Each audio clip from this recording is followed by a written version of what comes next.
situation of each of you doing some things on your own. Let's try to remember here. West End Mike rented a commercial space near the black site's surface, with a window that can overlook the loading docks of the building that covers the black site. West End Mike and Ace just now also went and tried to talk to the homeless people. Ace didn't do quite a good job because he doesn't know how to dress like a homeless Londoner. And he kind of stood out with his perfectly coiffed hair and excellent shaved goatee. And PIMP. sorry, what? PIMP. Oh, you're saying pimp? Yep. I don't know. I think Ace is kind of the anti-pimp. Pretty much. But yeah, so because Frosty and I didn't have time during the week, apparently, Ace didn't really do much of anything, it seems, which is a shame because Ace had a lot of potential.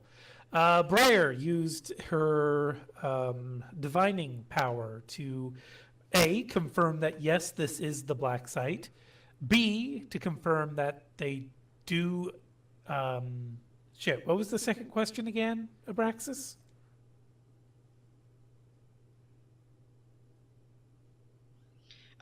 So what was how they were supposed to get in? And that was how she found out about the 3 people, I think? Well, yeah, there were 4 things that you sensed. I have the questions written down here. So, is this the right place? Yes. Is the black site self-sufficient? Yeah, no, it's not. Are there magical wards and barriers on the site? That one you did, that one you did not get any answer. Like at that point, your divining power is just like, I don't know. So then you went home and you did a proper ritual with a water spirit to assist you. And you had asked the question, what path shall lead our group into the black site with the least amount of pain and suffering for ourselves? You also used one of your raw fruit reagents in this. And in that process, you had been revealed the identities of 3 individuals within the black site who, well, actually, it didn't specify that they were in the black site. It said these 3 are the path for your group into the black site. And 2 of them want to be liberated from the black site, and the third one basically seeks the destruction of the black site. And you had basic descriptions of the 3 of them. And let's see, do I have that handy here?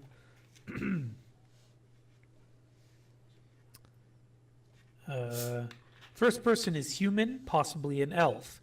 Seems to have a teenage body, delicate but sharp features, coiffed hair, steel blue in color. The second person is a dwarf, most definitely a dwarf. Stout and muscular, a strong beard and long hair with a streak of gray. The third person is human, possibly a tall dwarf. They have a frail-looking body hiding wiry strength. They have matted, poofy hair.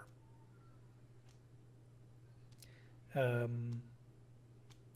else was there here? Liberation, presumably 1 out. 1 of the 3 seeks the destruction of the place.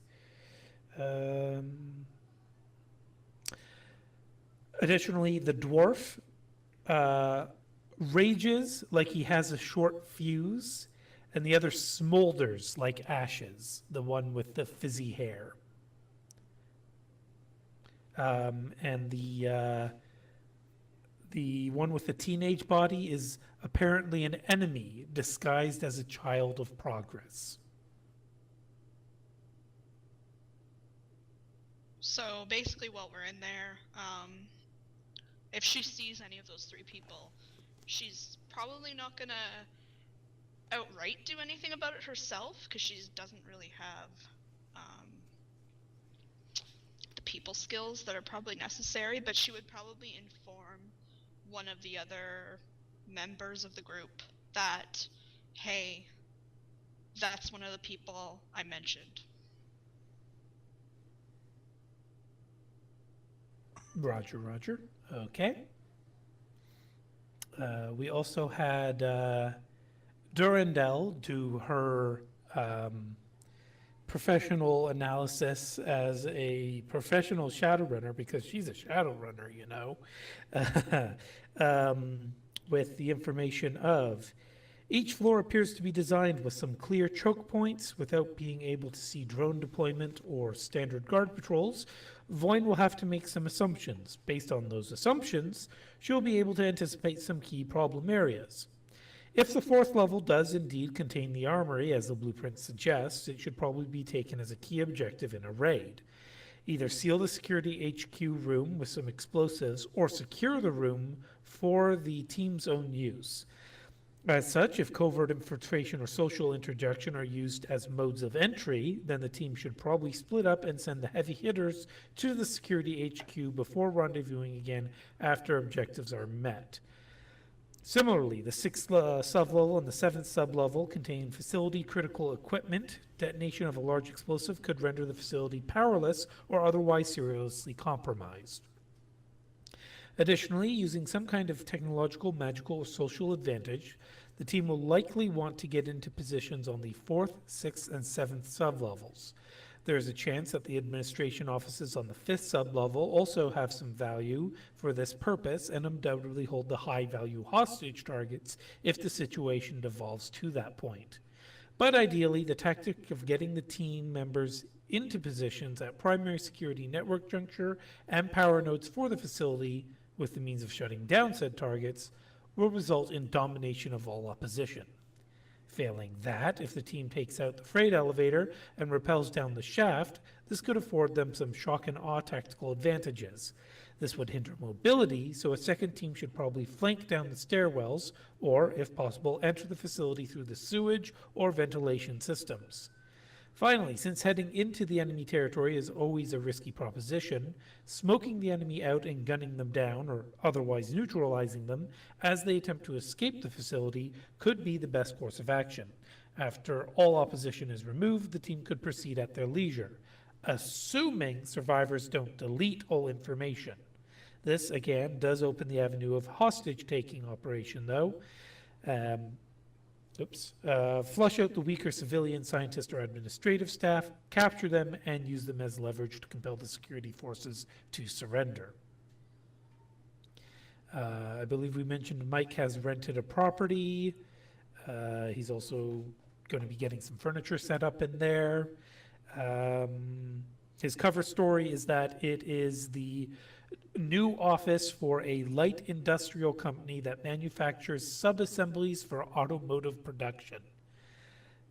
He spent some time talking to the local homeless population and learned of someone who calls themselves the Viscountess, who apparently considers the Black Site's abandoned warehouse her domain. But she is stubborn and easily angered to violence, so he hasn't met with her yet. Bones summoned himself some spirits, a earth spirit at rating 5, and took concealment on that, and watcher spirits to keep an eye on West End Mike's new rental property.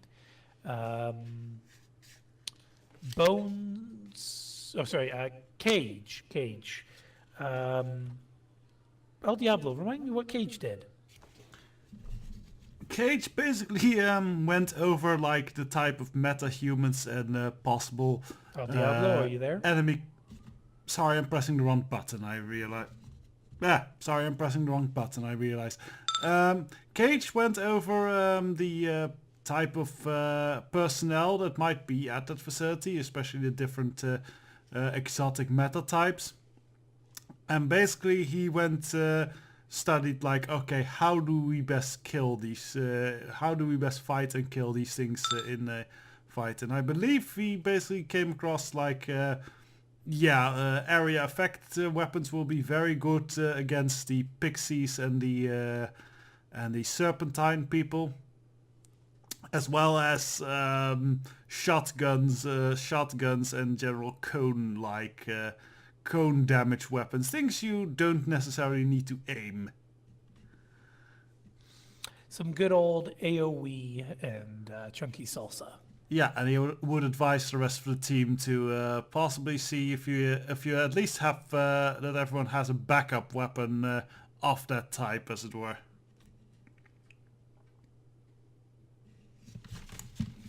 Okay.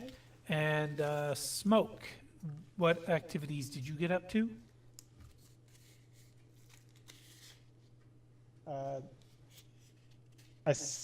Got my disguise ready, which will be very strong. But attempted to do the negotiation roles by myself, but ended up asking Ace for help instead. Right, because you wanted to get some cryptochromic glasses, and getting those on the black market was not an easy task. Yeah. So after 6 days, Poke went to Ace for help, since he knows Ace better than Mike.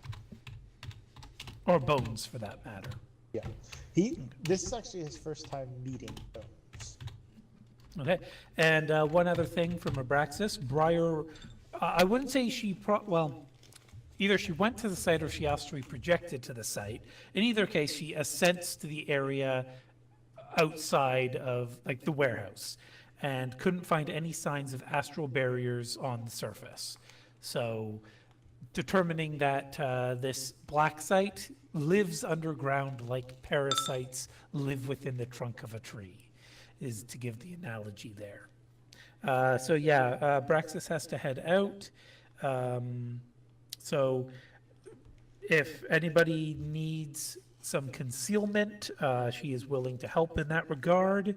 I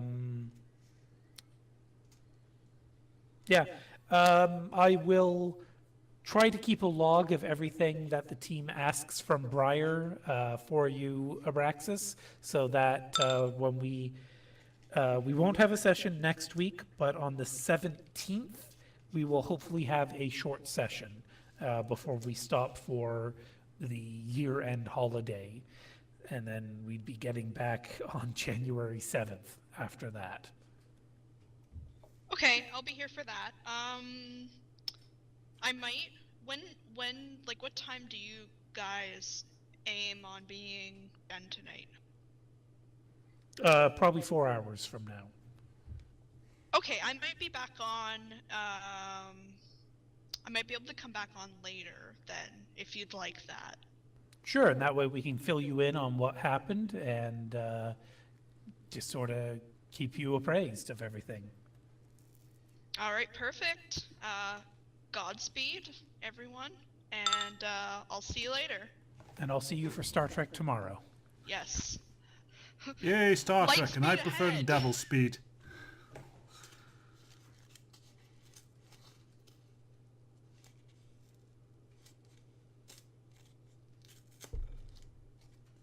And short on the 17th, not the 7th there, Bob. No, that's what I meant.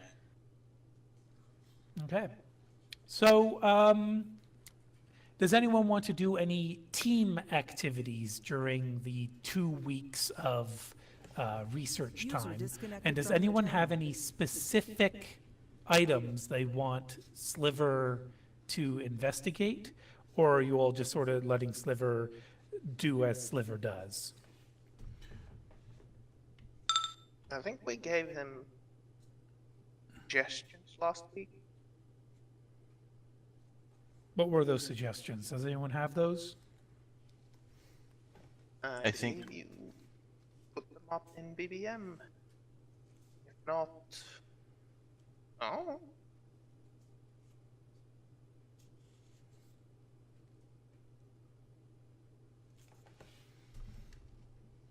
Well, with Durandal's excellent, tactical plan, does seem handy to have like infiltrators in the facility. So Cage would definitely ask to maybe pursue the whole get him in as a fake employee of some kind spiel.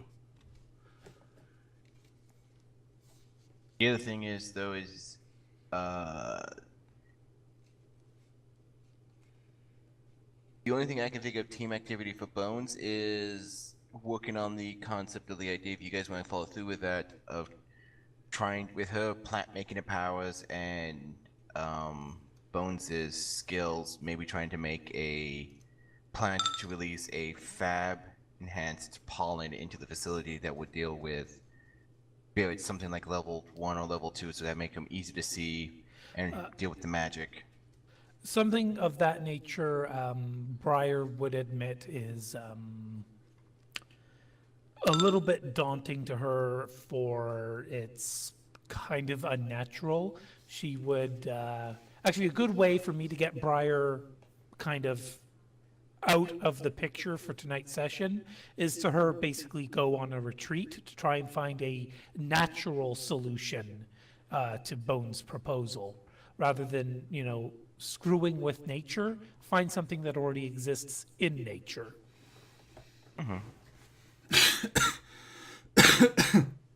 Well, I was hoping some or all of you would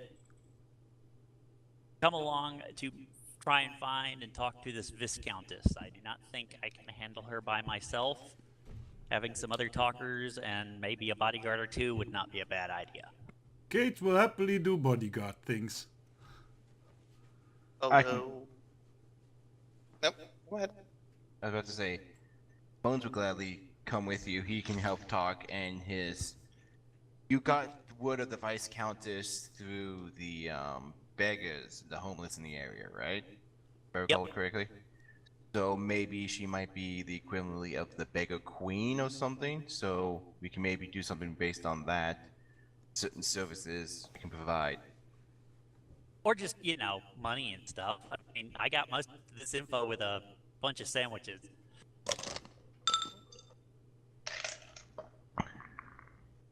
I would... Well, I would gladly come to help as well, but I think... I mean, depending on what point you're going to do this on the timeline, I would go possibly back first to talk with the beggars he started talking before, you know, the session started. Well, if you After want to getting do some that, stuff. well, to if you get want to some do that, that's no additional problem. info. Yeah, if you want to do that, that's no problem. You know, remember, we can talk to each other. We even have ourselves a nice little clubhouse to hang out at. So, if you need me to wait a day or two before going back, sure. I mean, at the moment it seems we just know the name, so maybe getting a little bit more info on that might be a good idea. You're welcome to Well, try. and the disposition of the goddamn short temper.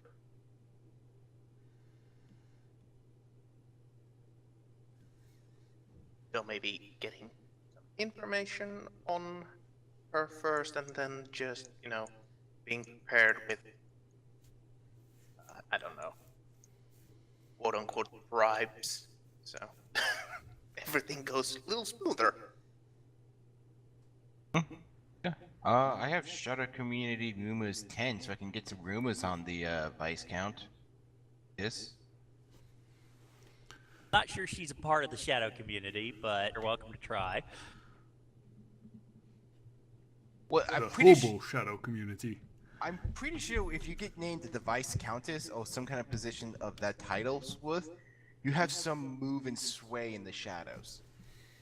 For all I know, she named that herself that. It's just what they call her. We just means some crazy cat lady who throws cats at people. Apparently, when she gets upset at people, she likes to stab them. With cats. That was not mentioned, but who knows? See, now I'm having flashbacks to the Penalysis, where they talked about who's the woman who does Goop?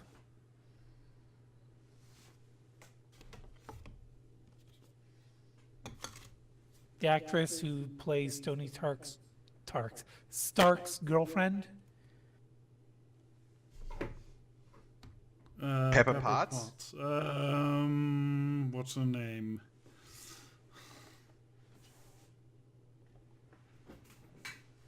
Do Google real quick?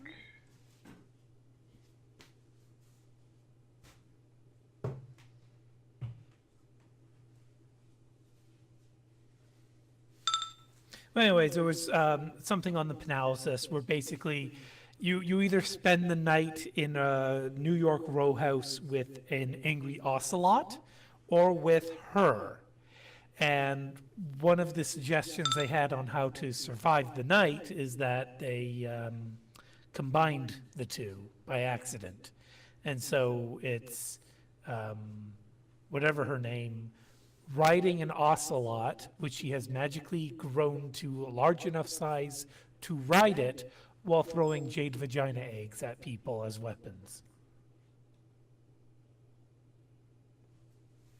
The red-haired Gwyneth Paltrow. Yes, okay. But she's the gooper.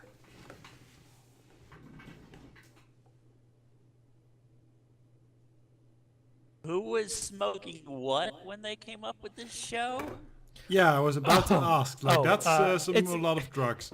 It's the replacement to feed dump, so probably copious amounts of marijuana. Like, we're talking copious amounts even by British Columbia standards. That's a lot of weed.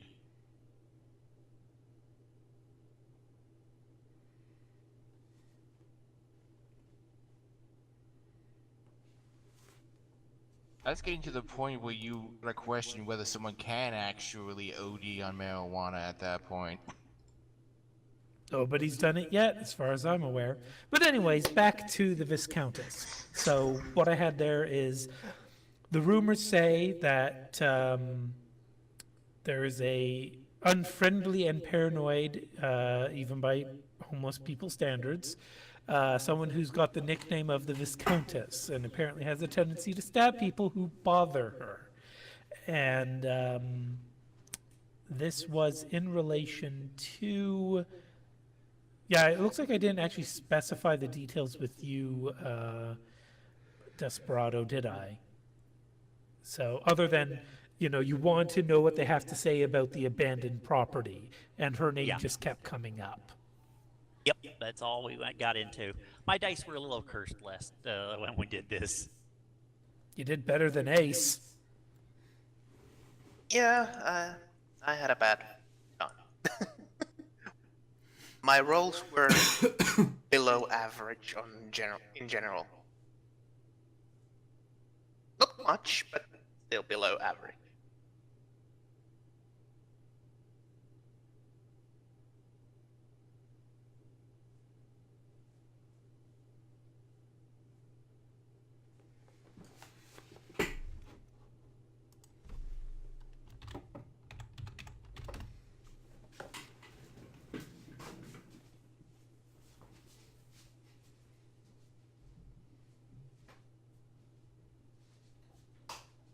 Well, at least now we have a condition for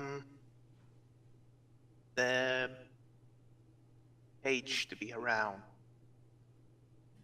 He can hang around in the office as quote-unquote security. Or as administration, or as a relative of one of the people who work there. There's all sorts of cover stories you can come up with. Yeah, but I mean, the general feel you get from Cage, it's more protection, so security seems natural, as it were. All right. So 5 hits on a Shadowrun community rumors. This is in particular to the Viscount bones or something else? Specifically her and anything that the Shadowrun community speaks of when they speak about this crazed hobo lady. Word is that the Viscountess is actually an apparition. A rogue spirit. Free spirit. I consider it, he is a black mage, so So there's all kinds of different terms he could feel comfortable using. yeah, so that's why I said rogue at this point, because at least when I double checked and read up on that they tend to be more like controlled spirits as tools and stuff like that. And I'm sorry, Ace, that's not going to be enough. Figured as much. But I give it a shot.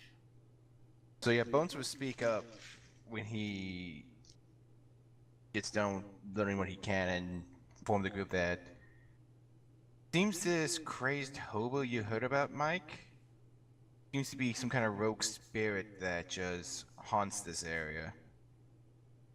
Oh no, no mention of it haunting this area.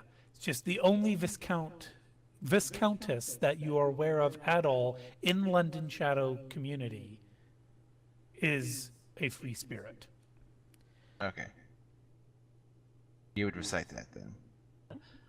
Well, then we'll definitely bring Bones along, but we won't really know until we go.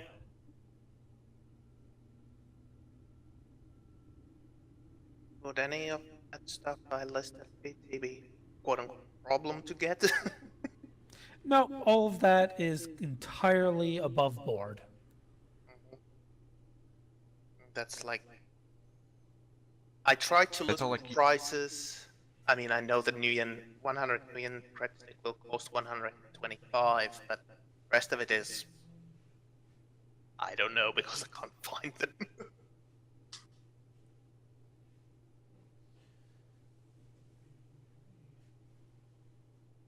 I can't find booze. I can't find cigarettes. I mean, I tried, but one page it shows from the Jammer.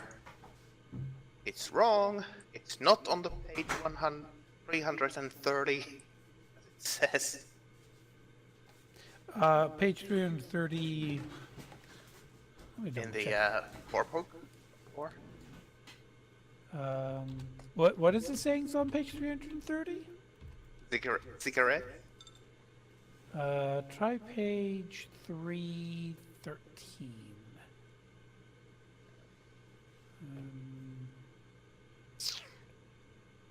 Nope, not 313. Sorry, 314. See if cigarettes are listed there.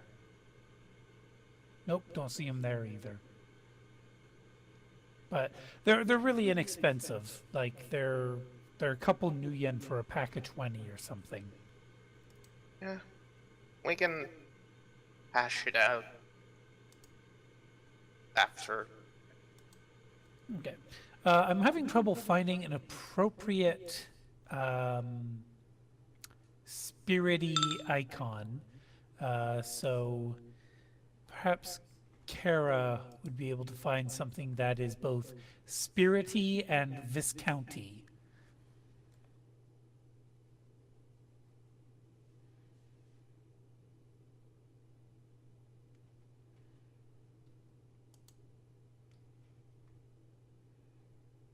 I'll be back like 30 seconds. So be it. But what was the specific action people want to take right now?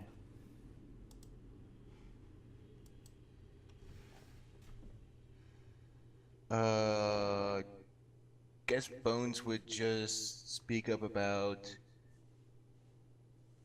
where would you want me to set up my medical station?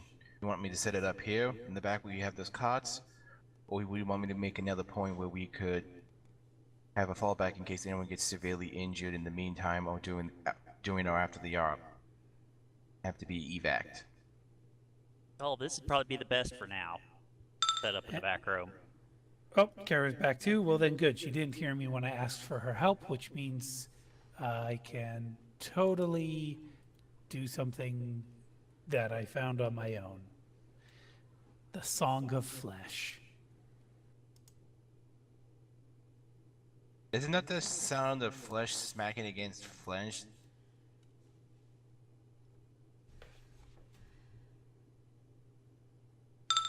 Nah, to me it sounds more like a Cthulhian horror creation thing. Okay. So, I only have a bike, so I would need some help in trying to deliver my medical supplies and my medical equipment to the back area and to make a cleaner area in the back, or at least try to partition off a section. I've got an SUV, and I don't think that's helping, Kara. I'm sorry, but no. Okay.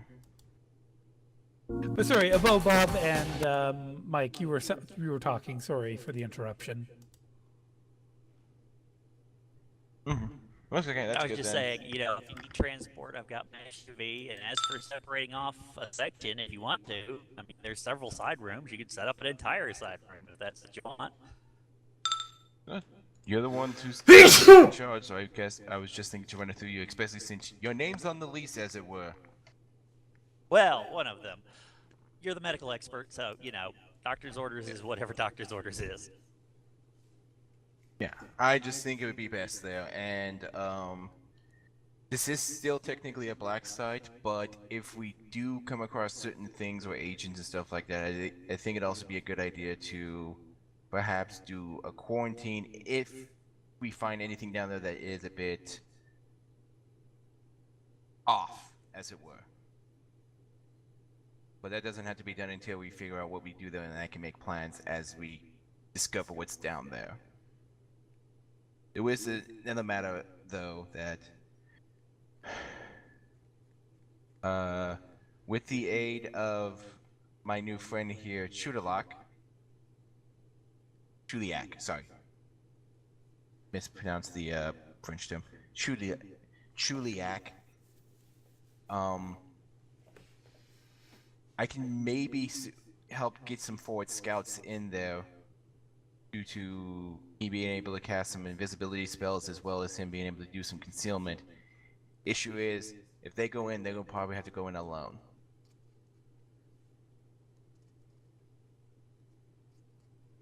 Merc raises his hand. I could accept that.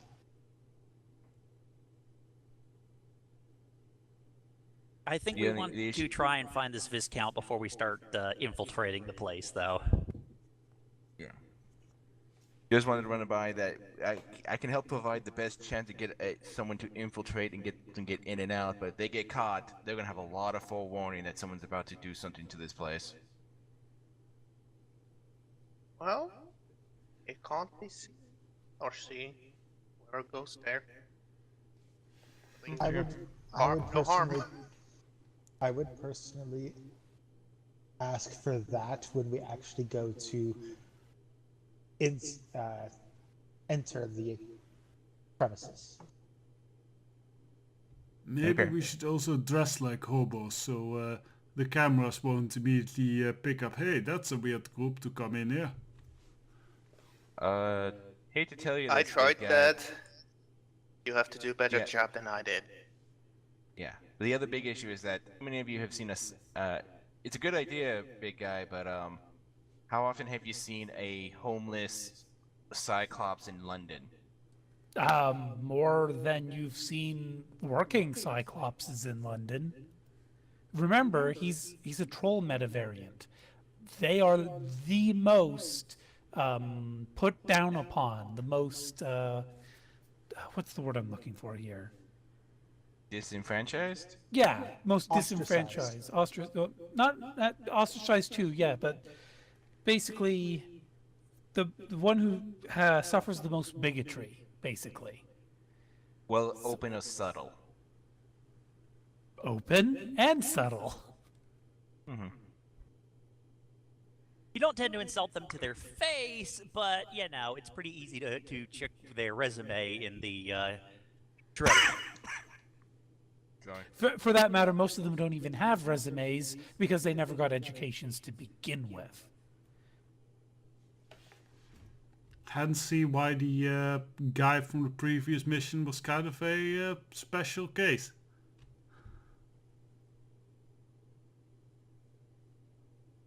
Yeah, you had never really found out his personal history that much, other than he was ex-military, right? Oh no, wait. Did you or did you not get his personal back history? A little bit. We got that he basically indeed went into military school, and well, as a troll, he wasn't doing. He basically wasn't integrated well there, but he somehow made it through on his knowledge of tactics and everything. And yeah, Yeah, we found out that the only reason he didn't do well in military school was because they were giving him human-sized weapons, in which he had trouble using with his troll-sized hands. Yeah, but I mean, prior to his military career, did you get any of his backstory? I don't think we did. Okay, well, it doesn't matter to this mission, but yeah, he was a very special case because of something that happened in his very early years. In any event, most trolls are, well, here, let's actually just take a look at the raw statistics here, because we actually have those now. Going to the spreadsheet that I have, and it's taking its sweet fucking time to open. So we may as well bitch slap it for being the terrible bitch that it is. There we go, finally. We're going to the BMI tab, and again, it's taking forever. There we go. So for trolls,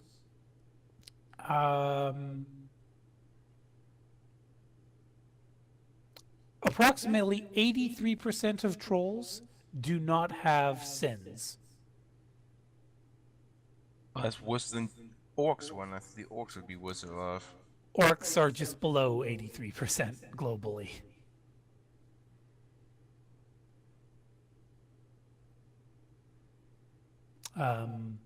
But then the Cyclops in particular,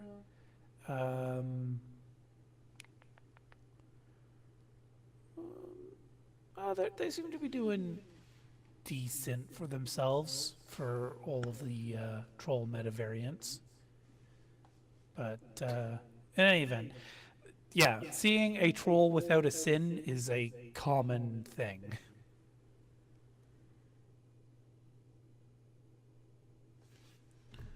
and I can put on big sunglasses, and you'd never know I was a Cyclops.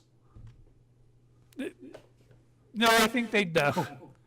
Your eyes in the middle. The sunglasses have the lenses on either side. I mean, if you want to do a visor, maybe, but it's kind of awkward. I get one of those thick face covering ones from the 80s. This is Shadowrun after all. Yeah, there's also the problem though with your eyebrow. You only have one, and it's dead center. So I mean, you could wear the thick shades and a hat, but then you're not looking homeless anymore. Well, I mean, it depends on the type of hat. In any event at all. Who wants to go to meet the Viscountess? Will definitely be going. I think Cage would as well, mostly indeed for bodyguard reasons, if things get stabby, as it were.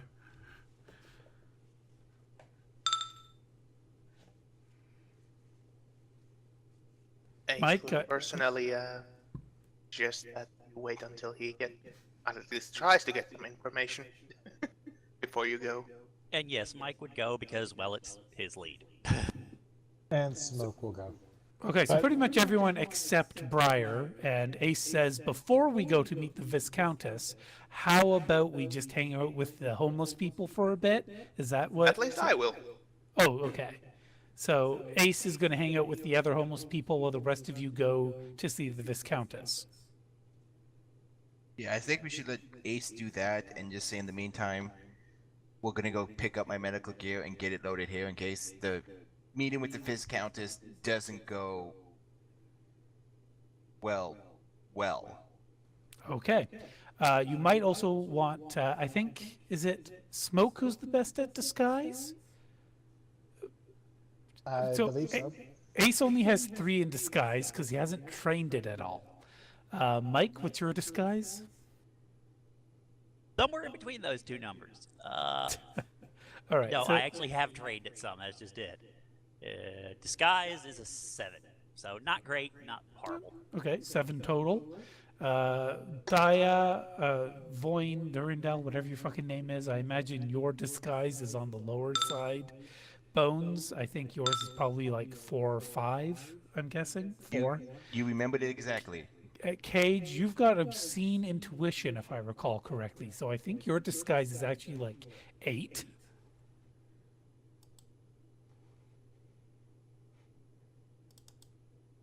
So while he's not trained in it, he can make a really good Halloween costume. Is that correct, El Diablo, or did I get the number wrong? I'm looking. I didn't expect Cage to be capable in disguise, but More that he's good at spotting people through disguises.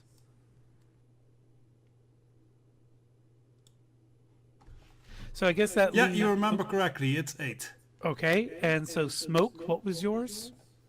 10. 10. Okay. So Smoke should probably be the one to help all of you get into appropriate disguises for those of you who want to get disguised. Yes, I would appreciate this help. So, should Because I do a roll? apparently I didn't do well. And Cage and West End Mike can assist Smoke. So basically, should I be rolling a disguise roll for each person, or that once a disguise? For each person, but I'll say Cage and West End Mike, you each roll once, and then your assist will apply to all of Smoke's rolls. That sounds reasonable.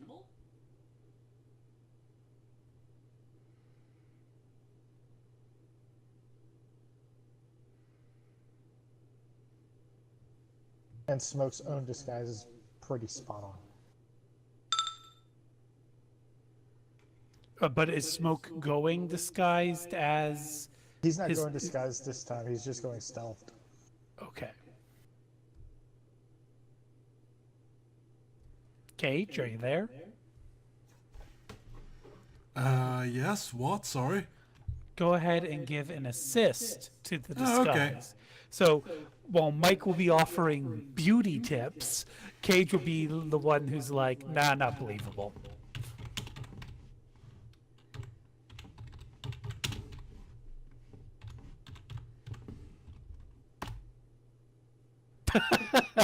Ouch. So, do you want to bother to edge that, or does it not matter enough to you? Kind of depends on how much edge Cage has. He has 5. Yeah, I'll edge that.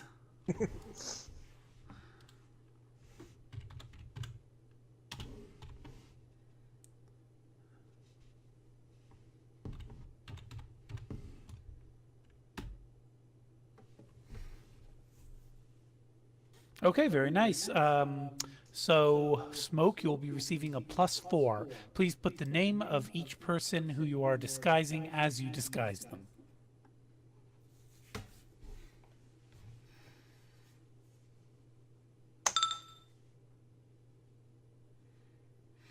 Okay. There's aces. Mike, you want a disguise? Sure. That's only like infinitely better than Ace's was. Mathematically speaking, yes. I know. It's just like I have, some mathematical training. But yeah, Ace, how serious do you? What kind of social disorders do you have, Ace? Like, if someone, like, I know you have the lost loved one.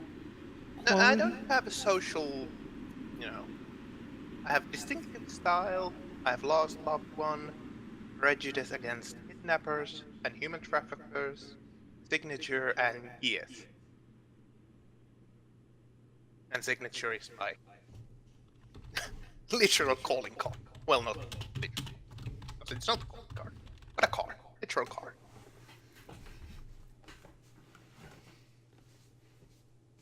How about you, Durandal? Would you like a disguise?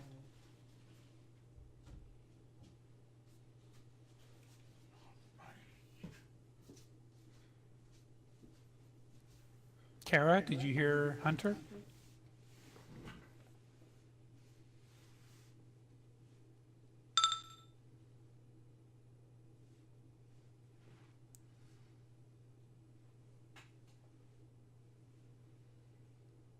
It appears So Kara why might did be... you ask about Ace's?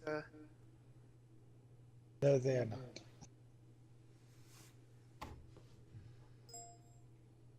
And yeah, your messages are Okay, not so coming Karen- through, Kara. Durandal would like disguise, but her messages are not coming through on map tools. please try to reconnect to Map Tool, Kara.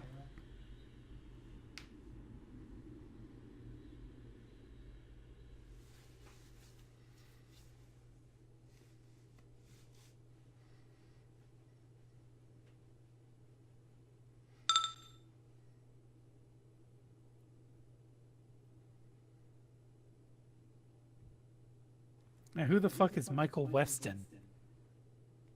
Burn Burn notice. It is a show which ended a few years back that everybody who does things like Shadowrun should see. I have heard of it, but I have not seen it. It's a good series. So, Hunter, have you rolled anything since Michael's disguise? No, I have not. Oh, okay. I was a little worried that maybe your messages weren't coming through either. So No, I was go ahead. She said very much so in TeamSpeak. So go ahead and roll. So 5 hits for Durandal's disguise.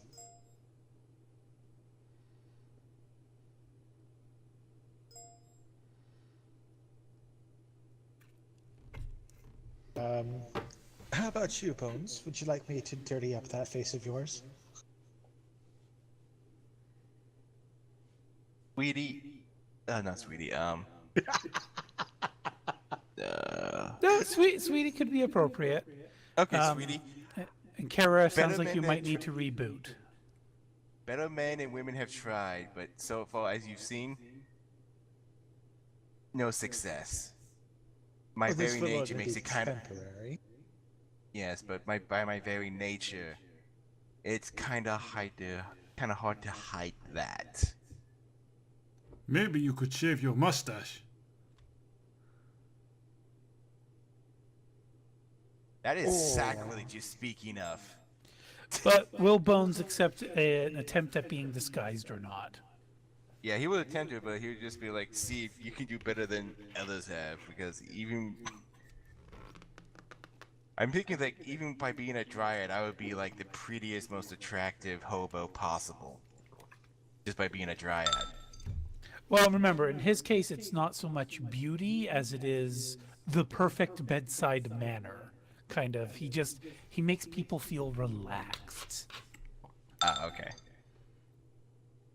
You could be that one hobo that does tricks under the overpass. So I did, with my edge, I did a decent job of dirtying up Bones' face.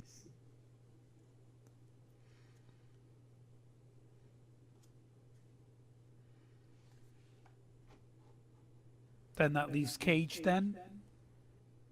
Do you want me to try to disguise you as well? Yes, so I think mostly you have mostly the important thing is that the cameras don't instantly recognize me because well, I think I could go for hobo already. I mean, personally, give the unarmored picture of Cage kind of already looks like a crazy violent hobo.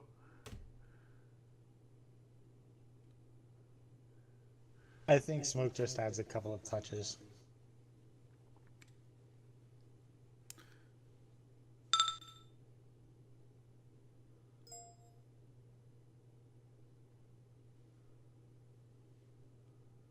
Yeah, why doesn't West End Mike have social hair? Social hair. What the? Facial hair. Okay, that's a Social hair. Social hair. Okay. Well, he's in. Yeah. Kara? Yeah, you might need to do a hard boot of your computer. I do like the idea of social hair. This sounds like a very interesting concept. And the answer I is see. basically a combination of being an elf and not particularly User wanting it. disconnected from your channel. Yeah, because Oh, I think would have across the- first tried Good. to, try the restarting the Hamachi, but okay, you managed to get her. Well, she said she was trying to, and it just said stopped, and I assumed she meant that she couldn't get it to resume. Okay. Because we've gone through that process before in the past. I assume she still remembers how to do it.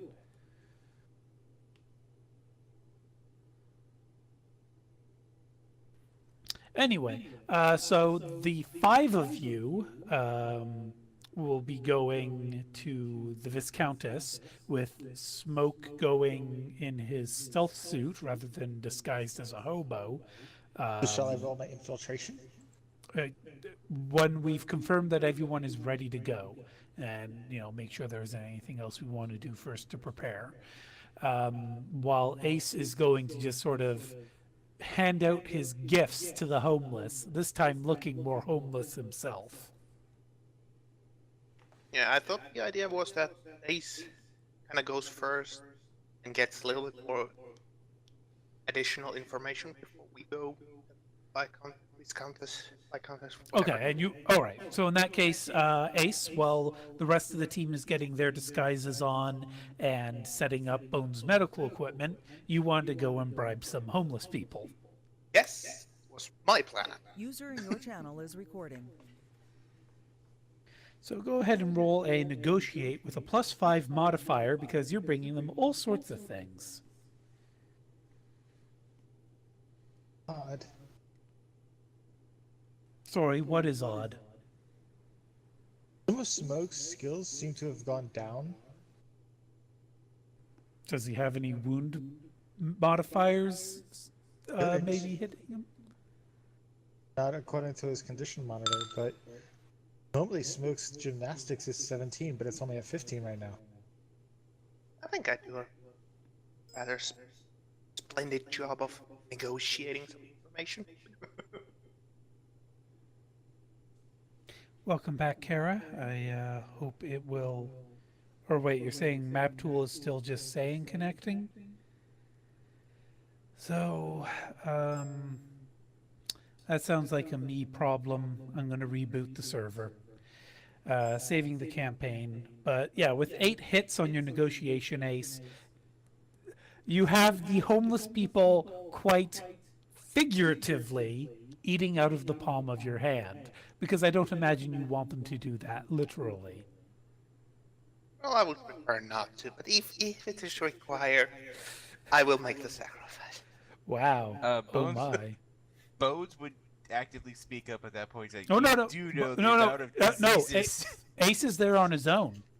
Oh, okay. Ace went ahead while you're setting up your medical equipment and getting your disguises.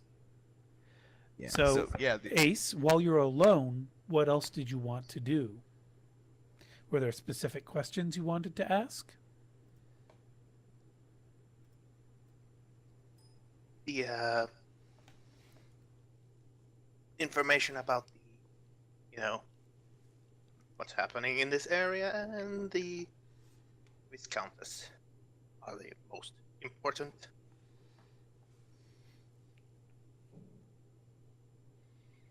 That come to mind.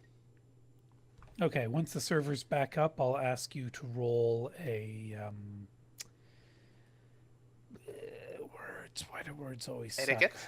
Yes, thank you, an etiquette.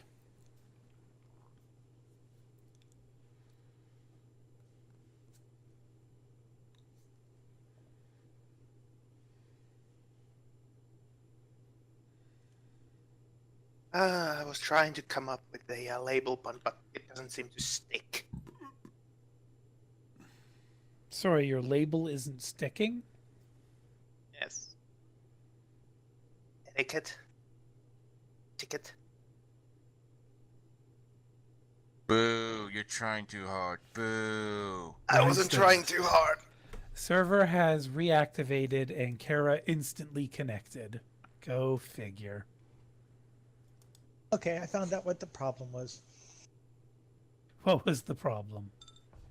On my end, the moment I equipped the Victory Industrious jumpsuit, Oh, you're wearing too much armor. You have to take off the other clothing first. yeah, that's what I did. You have to take off your clothes, Hunter. So now my infiltration's back up to 16, and my gymnastics is back up to 17. Yeah, infiltrate you with I knew something was gymnastics. I knew something. Who am I forgetting? Who hasn't connected? Oh, there we go. Now everyone's connected. All right, there we go. So, Frosty, you know what to do.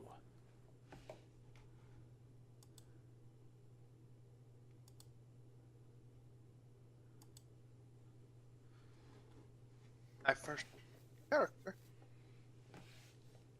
Personate. And no bonuses.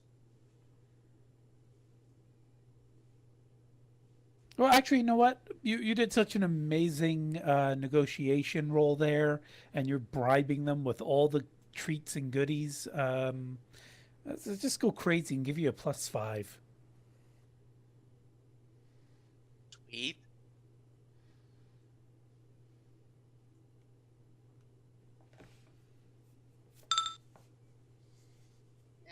That's good. But Okay. So you'll hear that the Viscountess is a crazy naked woman who's like a giant or something and skinned off her own flesh because she's crazy and shit. And if you talk to her about it, she'll come after you with her knife and try to stab you. And one of the people will like lift up their shirt and they'll show like a really nasty scar on the side of their body. It was only a flesh wound, never actually, penetrated into his guts, but it was enough to seriously mangle up his skin. You don't happen to have any astral perception on Ace, do you? nope. Unless I start eating some drugs. Yeah, right. You had Shade or Deep Weed. I don't recommend either of those right now, but it's your decision. Yeah, I wouldn't do that. And I do have both. But yeah, descriptions you get of her is giant, flayed her own skin off, crazy, and likes to stab people. Do I get the confirmation that she really hangs around in that warehouse? Yeah, only like for the past year or so, one of the homeless people has been in this territory for years, they say. They've been here since they lost their job back in the crash and they lost their identification. So 2064. They've been here more than 10 years living in this neighborhood. And the Viscountess, she only showed up about a year ago, maybe a little bit longer. About the same time after he remembers seeing a bunch of black trucks showing up that want to like repair that place, but then she showed up, so she probably scared them off. This will make my head go click, click, click. Pieces falling together.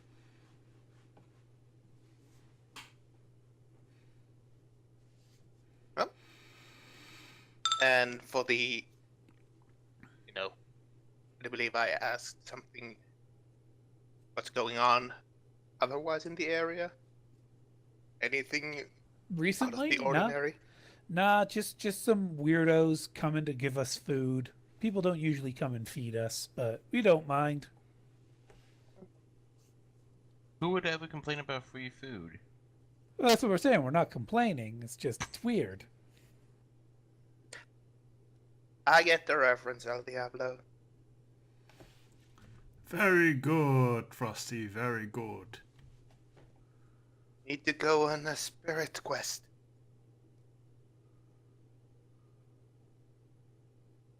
I do believe that answers my questions, unless okay to ask the others.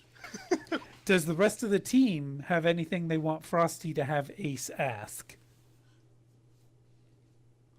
Do they know anything about the deliveries to that building? You know, trucks coming and going?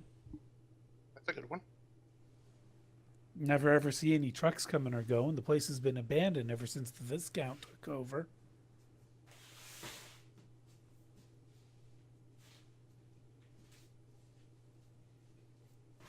Which means they're getting the supplies from a tunnel or somewhere underground. Not necessarily. Operative word. Nobody saw! Yeah, Kara Yeah. seems to have a good idea. That or through the sewers. Both are possible. Although one person will mention that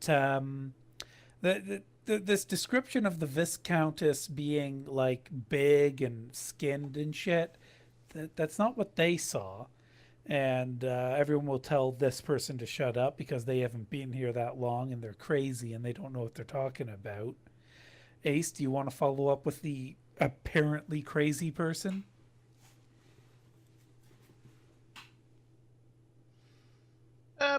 Certainly. Why not? I mean,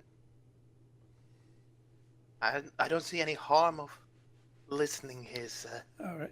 crazy talk. So this Quotable. homeless person will mention that occasionally they see a pretty woman smoking cigarettes over by the building, but because everyone says to stay away from the building, they never go, and so they just assumed the pretty woman smoking her cigarettes was the Viscountess. But everyone else is saying, no, the Viscountess isn't a small, pretty woman. She's a big, ugly, scary one with her skin flayed off. And Kara, that link doesn't work.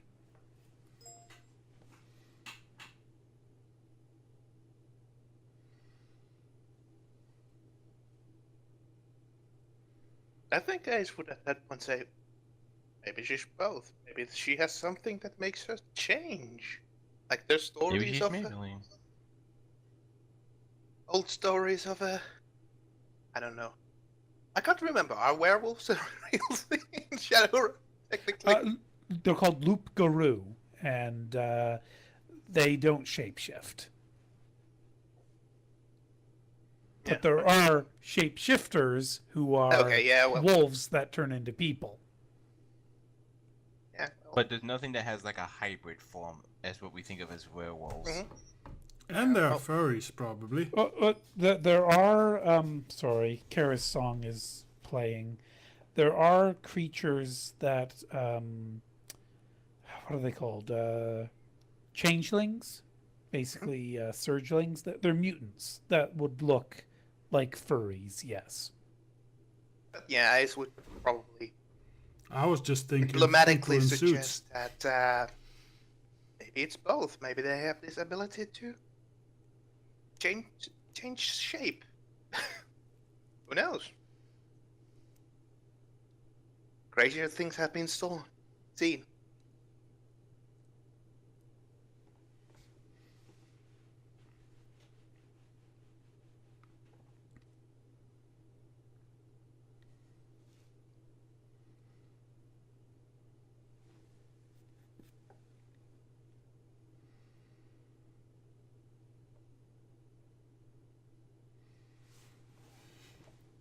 So things seem to have gotten quiet.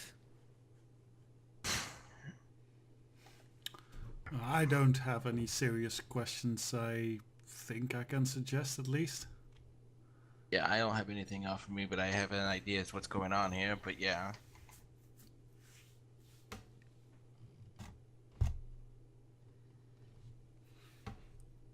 So I guess that means the main team gets to move in.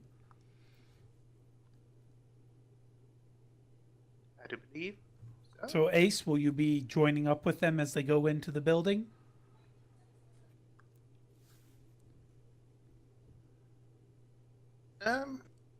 Sure, but I would suggest that Mo goes in first, stealth-like, because my suspicion is that this Viscountess is a well, quote-unquote worker of the Evo to keep people out. Yeah.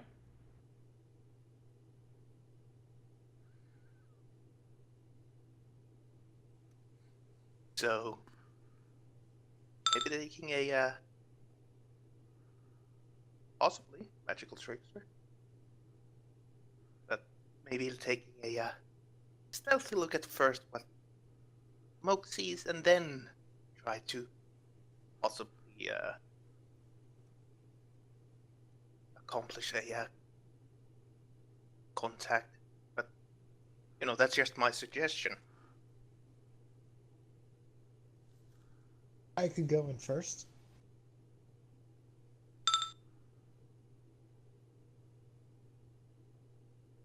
That is a good point. Durandal says if she's magical, his camouflage might be worthless. Yeah. And this would be what Smoke brings says. You bring up a good point, Duran. Well, if the camouflage is worthless, then I rush in and provide like a very physical object for her to see or deal with.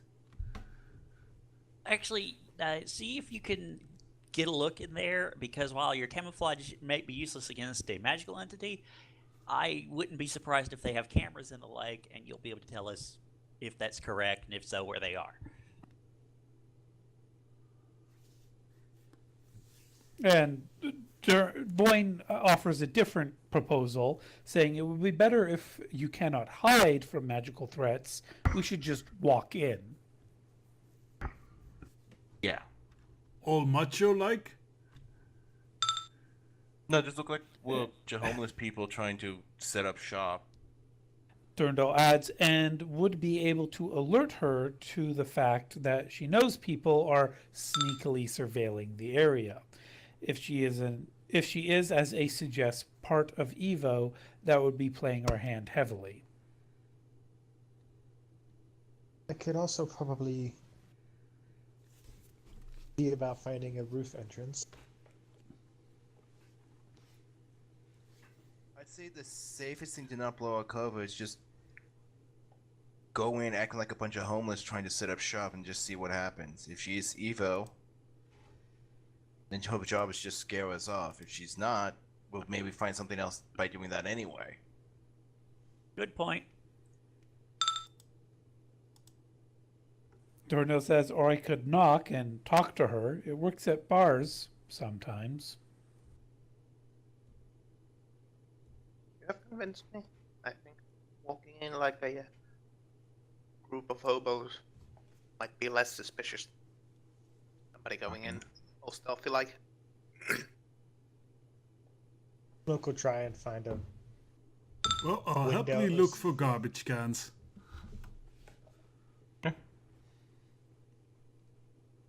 Sorry, Hunter, you're saying Smoke was going to what? He's going to try and find. Using his gecko gear, he's going to get onto the roof. See about maybe finding. Okay. Go ahead and make a climbing roll then. Oh, wait, you still haven't done the infiltration roll. Do your infiltration roll, then do the climbing roll.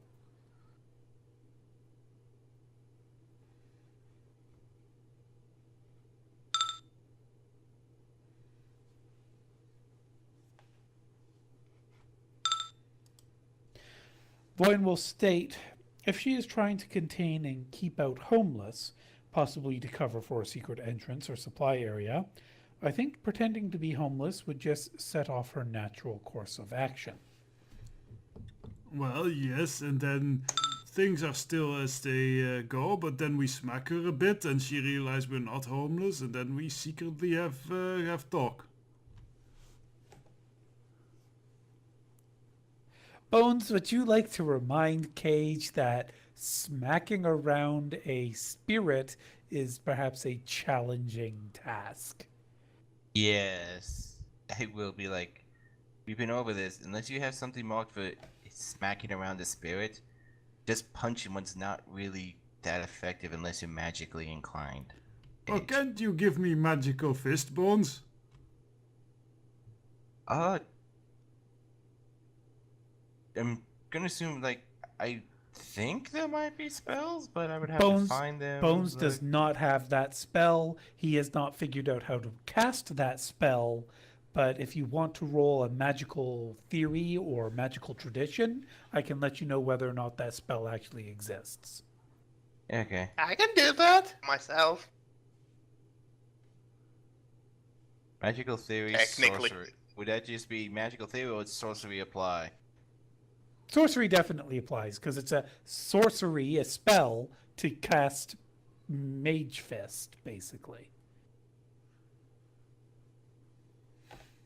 I cast fist. It was What super the effective. spell is. So yeah, the spell does exist according to rumor, but no one you've ever known has ever known anyone. So not even by 2 degrees of separation have you ever heard of anyone who has that power.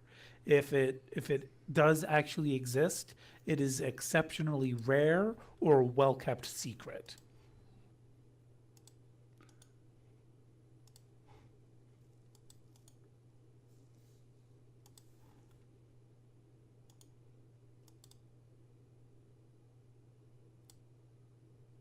Anyway, Mhm. what is the plan then? Who's going? How are they doing it?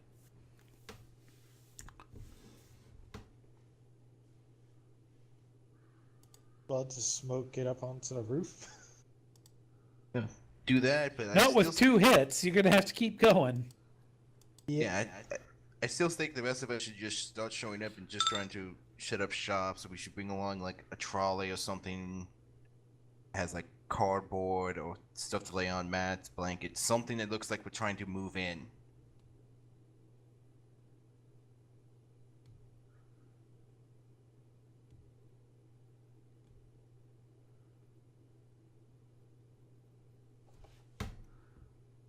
I will go find some big trash cans then. Yeah, I'm gonna Big wait for trash Smoke can. to do his things before I make any further decisions. And Smoke, are you running silent or are you keeping connection with the team? I'd run silent during my approach. I'll probably go open comms back up once I get to the roof and have a look. And your comm link. What have you got running on that? Currently,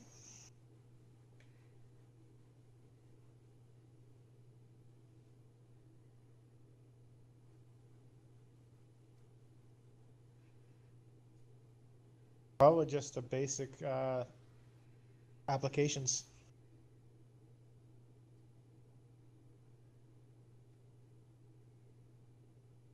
Probably just Well, analyze, browse. Why add don't and you edit. go ahead and roll a? Do you have any kind of computer knowledge skills?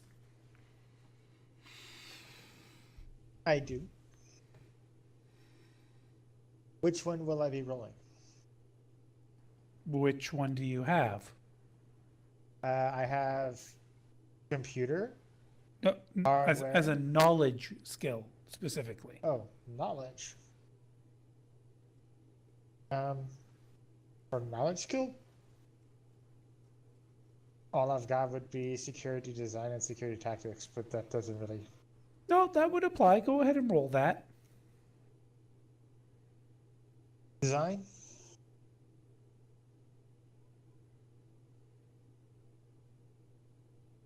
With or without the corporate bonus?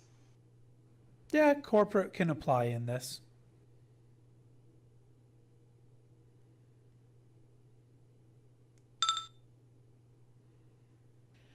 So, being a professional infiltrator that you are, Smoke, you'd know that going up against a AAA corporation, if you're breaking onto their property, they probably have devices to scan for active connections.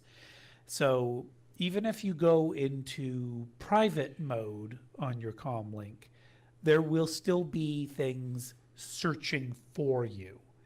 The only way to I would have turned it guarantee off. you can't be detected by their spiders, their technomancers, their AIs, whatever it is they have, is to run completely silent, to go in, not have any communications with the team until the job is done.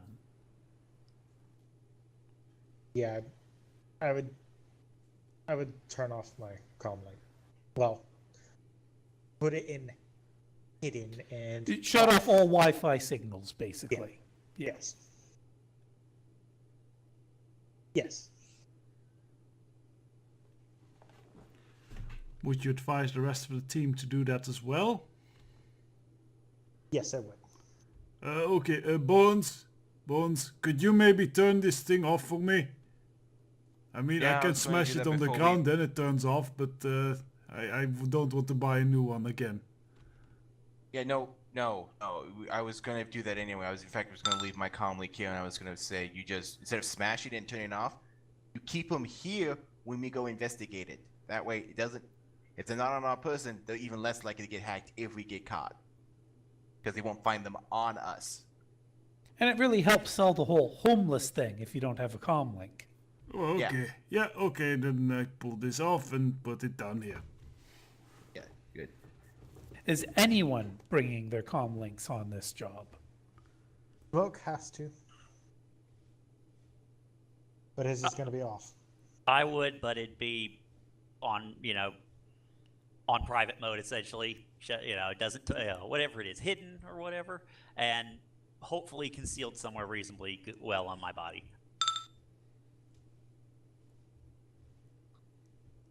On this investigation thing, I'm not bringing mine along. I'm not bringing my comm link along on any level until we get to the point where we are actually going into the facility itself proper, not just this And outskirts Ace? segment.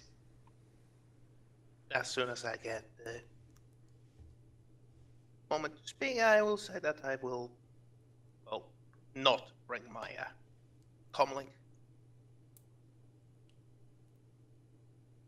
It will be a challenge because I won't understand anything. That's right. You rely on Carnivore Gold, don't you? Yes, Oh, because I that'll haven't be gotten my sheet to buy anything. that'll be a problem for Cage as well. What languages do you know? Perhaps you should check Cage's sheet in a little more detail there.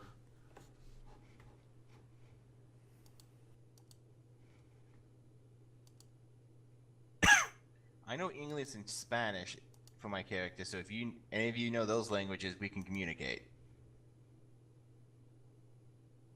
And then again, I've already revealed Cage's secret. So under complex Yeah. forms and sprites, he has built in Carnivore Gold. His comm link doesn't have it. He has it in his brain. Oh, okay.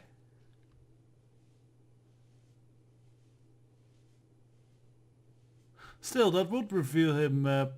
He could probably listen in too, but if he starts like talking back, I imagine that kind of reveals like, hey, how is that kind of robot-y voice coming if he doesn't have a comm link? Because I always imagine Carnivore Gold translating like the translation comes out of a comm link, and that it would be kind of a you are now speaking to me. Depends on the quality. If it's like rating 1, absolutely, it'll sound stupid. If it's rating 3, it's decent. Rating 6, it's like talking to a real person.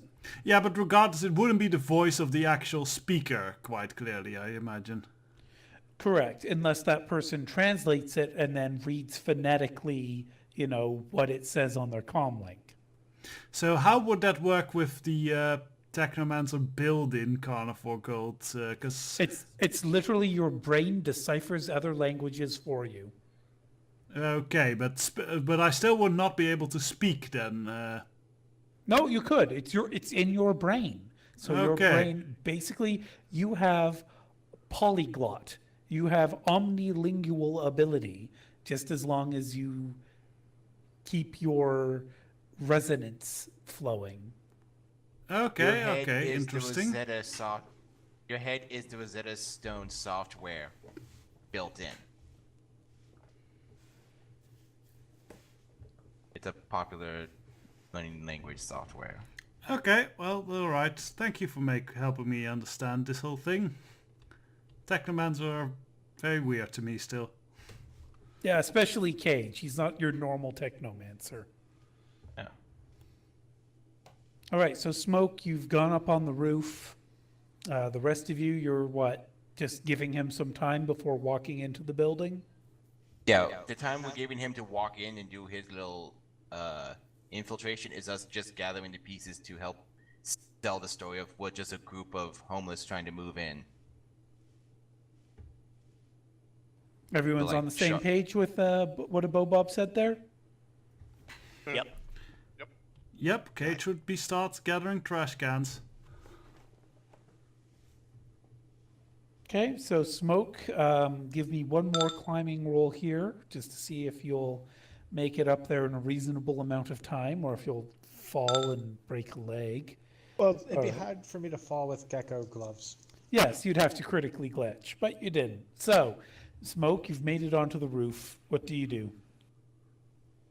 Is there any skylights or anything to give me visual of what's been underneath me?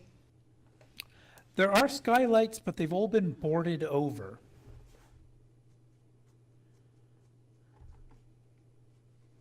Yeah. Okay.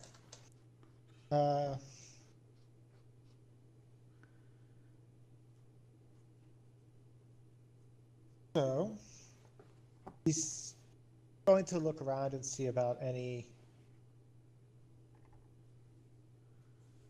cameras and stuff on the roof, giving visual of the roof. So go ahead and do a visual perception roll with the +4 for active bonus. Do I also get glasses bonus, vision enhancement bonus, or no? You didn't follow up with Frosty about that. I did. I didn't see it happen at all tonight. That's because we're given a chance to do that role. I kept asking you all, what do you want to do next? What's your next step? We brought it up! Fight, What? fight, fight, fight, fight. What was that, Frosty? We did brought it up. When? Frosty brought up the shopping at the very beginning. I did Yeah. not hear you. I did not hear you bring it up. And I did bring it up at the start of the before session when Aces. No, during session, I said. Yes, I brought it up during the Okay. session at the start. Well, I did not hear you bring that up. So, all right.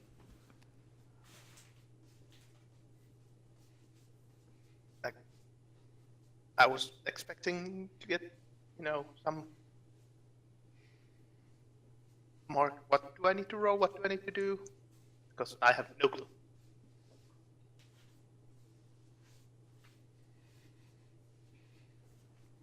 Hunter? Yeah, it was. They were. It was. I believe you said availability 14.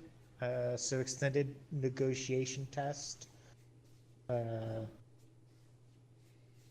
With 14 being the target number, each roll being days.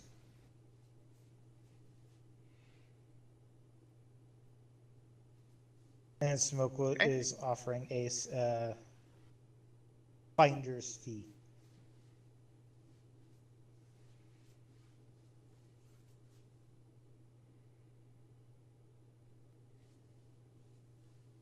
Yeah, we'll see. This might take a little while. And it was negotiation, right? That is correct, yep. Bad start.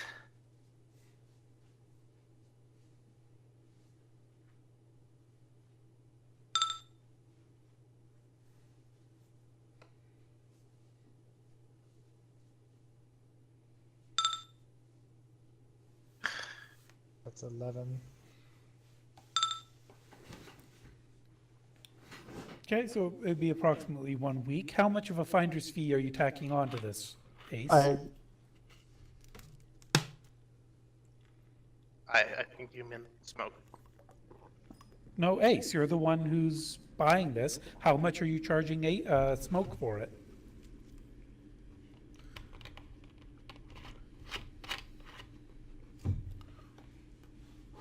I don't know. Don't bring me in like this. 10% finder's fee? Yeah, let's go with that. And 10%. I'm good. So 10% would mean you'd ask for about 150 new yen? Yeah, let's go with that. I'm not doing this for the money. I'm helping. Say it right. I'm helping! That's better.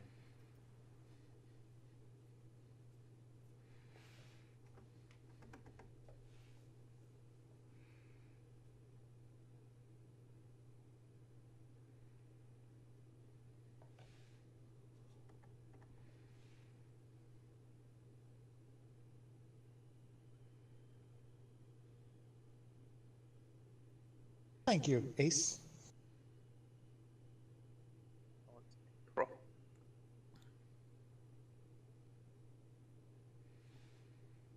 And I will take care of the repelling equipment after we do all this.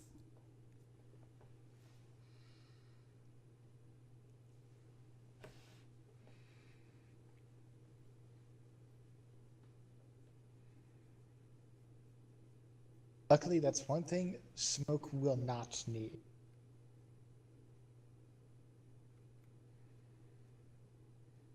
But yeah, so I'm +3 from those glasses.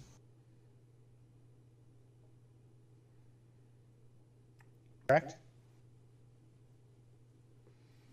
Yeah, so you'll get the +3 from the glasses.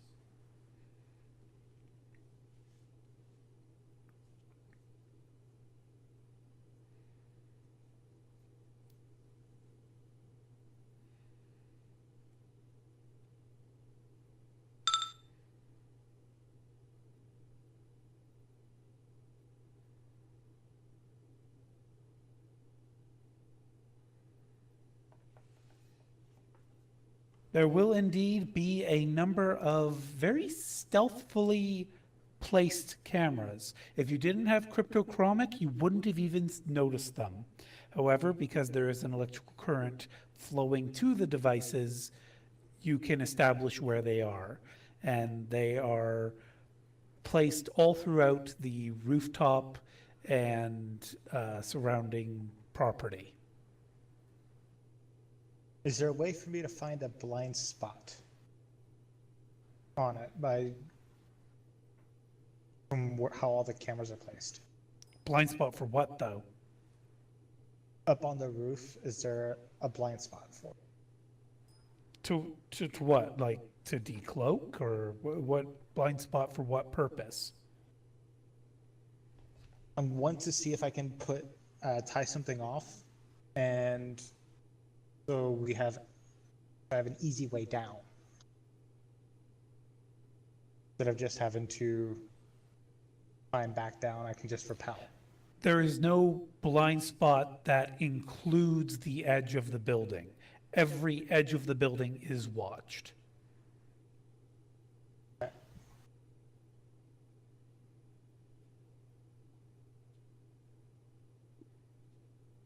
Is there wiring up on the roof besides that attached to the cameras? Like maybe a power box or something? Breaker No, box? the place has been stripped of all useful electronics, and all of the cameras are decidedly hidden and running wires internally.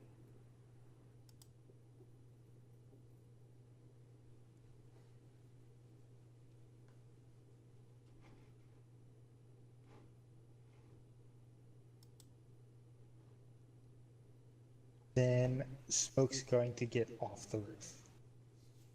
Can't get anything from up here without any blind spots or the skylight, and with the skylight being boarded up.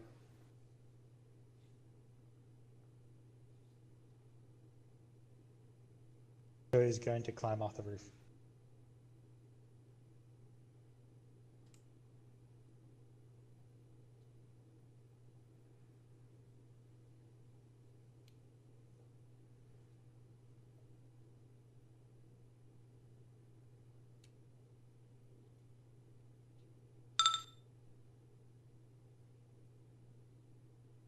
Go ahead and make the rolls you need to make until you reach a total of 8.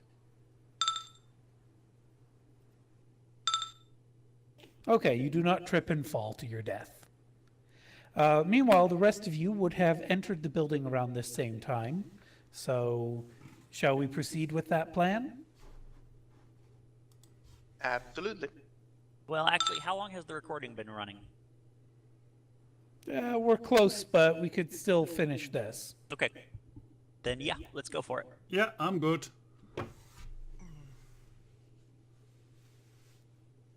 All right. So, I imagine you're trying the front door. Mm-hmm. The front door is locked. Chained, even. You can hear a chain rattling on the other side when you try to open it. Then we'll try a side door somewhere. I can force it open, probably. Well, as you go around the building trying doors, sounds like Cage's plan is becoming more and more likely. Yeah, I just figured maybe if it wouldn't make a whole lot of sense to break down the front doors if we're trying to be people who don't want to attract police attention. To be fair, there's no really obscured door because you're out on. It's a pretty much out in the open building. There's no greenery to protect it. There's no alleyways. The building is not immediately adjacent to any other buildings. It's surrounded by road and lot. So it's not even like a fire door or anything like that? Sure, but it's not obscure. It's totally visible from whatever else in the area could be looking there.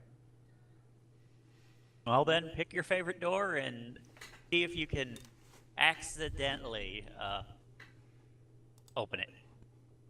There are also windows on the ground floor. The windows are boarded up, but some of the boards they've been poked and prodded a bit more, you could say. Or is Cage big enough to fit through the windows? Yeah, the windows are pretty big, but they do have jagged glass. Well, we can always just break the jagged glass out of the way. Well, Cage is the one doing it, so Yeah. Okay, And- wait. would you try the loading bay doors or just the person doors? I think the person doors. I honestly think if we're a group of homeless people trying to find a way into a building, because this is September in London, you said, right? No, June. Okay, so yeah, it's raining pretty bad. We're trying to find a dry place to leave. We're gonna try any of the doors. yeah, we could try the roll the loading bay doors. Cage, you're the only one who will be able to reach those effectively unless somebody wants to give somebody else a boost. Cage, will you try the loading bay doors, or are those not on your radar, as it were? Radar. No. No, if the team suggests trying those, then he will definitely do so.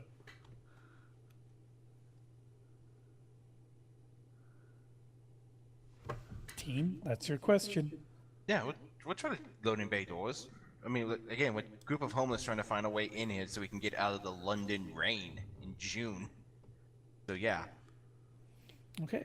I'm being quiet because I can't understand shit. You can attempt a intuition roll at the very least if you don't even have English.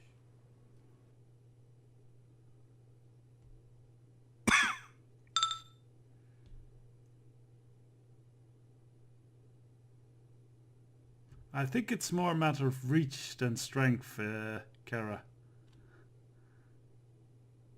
And reach is definitely a bigger problem for Voin. Yes, I would imagine so. I have reach, but she has flexibility. So yeah, Cage, if you try the loading bay doors, you'll find that one of them actually is not chained from the inside. It seems to be magnetically sealed. And go ahead and roll yourself a perception.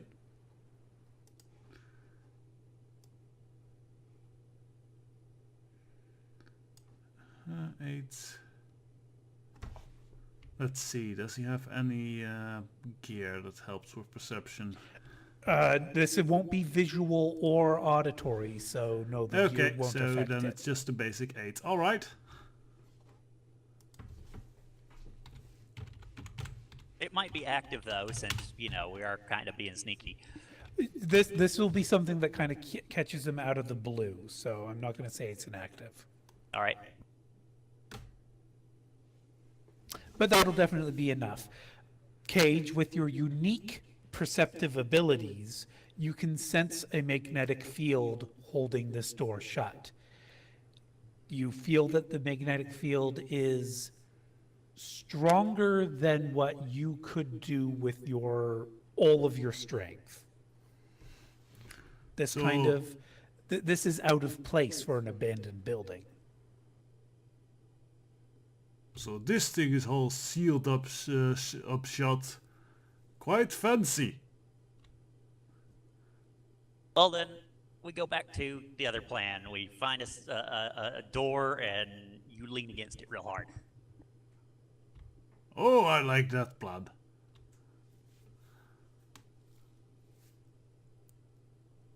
And being Use that that this intuition to try and understand what they're yes, saying.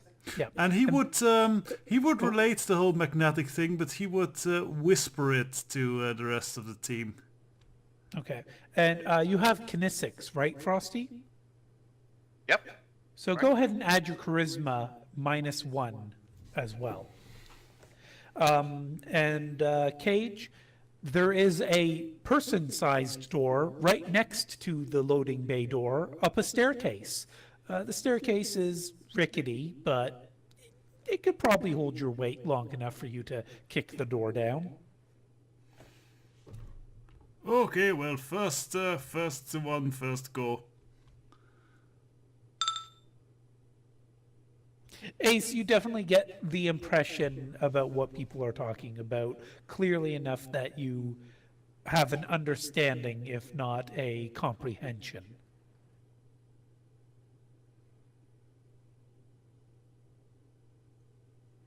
Okay, well. I don't know how likely it would be to Ace to know the word window, but You have body language. You can make hand gestures. true. I wasn't just aware that, there might be anything like that visible. Yeah, that's a good idea. I would try to point the others that maybe using a window.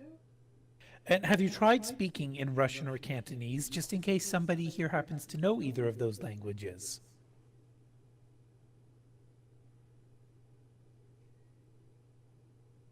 I have not. But then again, now that I think about it, Durandal may know?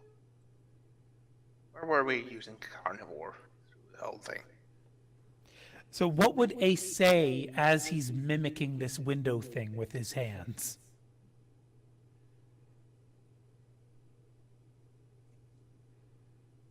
Probably try to say window in English. You might have heard it, I don't know, but then say it in Russian too?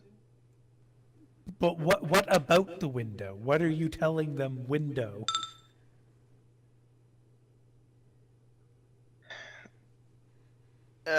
That we should probably use. Maybe use that. So It's a Ace is suggesting we enter through one of the windows rather than one of the doors. That's it? Yes. Okay. Well- So Cage, You can understand him regardless of what language he speaks in. Mm-hmm. How do you feel about that? So he turns back and replies in... He said it in Russian, right? Mm-hmm.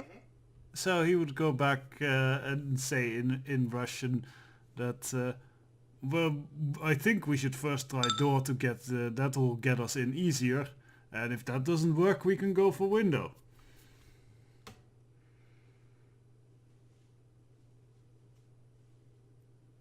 Ace will nod. Oh, toss you through the window. That is fun, but I do not know how safe that is. Yeah, sorry, Voin would suggest you could toss me through the window, to which Cage makes the reply Cage makes. So, Cage, are you going to be punching down the door? Yes, he is going to try to at least. So go ahead and give us a unarmed attack, and it's literally just to see how much extra damage you're dealing to the door. Yeah, because I have 11 strength. I think that in this case that would be important.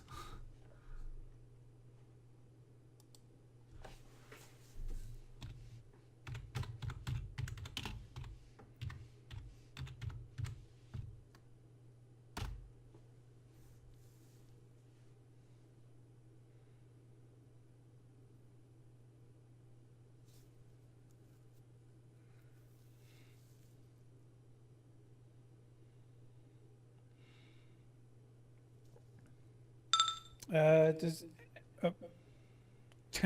Voin says, "May I try?" Well, let's first find out what the results are of his attempt. Does anyone remember what page structural integrity is listed? I think it's like page 150, somewhere around there.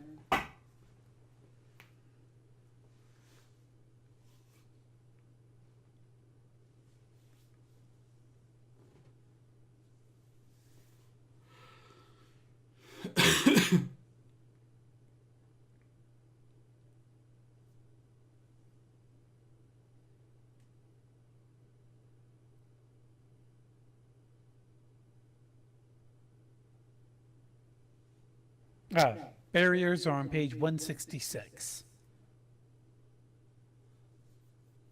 That was reasonably close.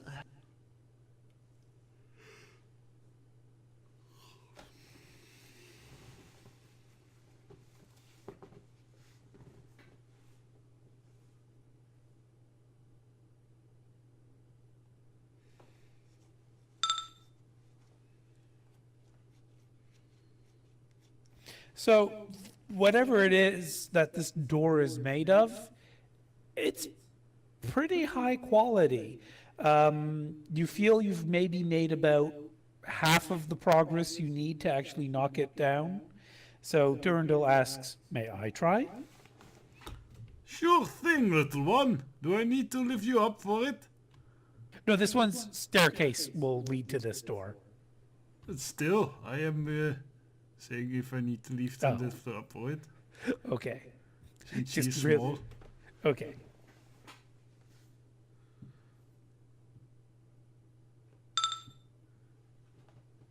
So pre-edging, and that is a really shitty roll. 13 dice with explosions gets you 3 hits. Ouch.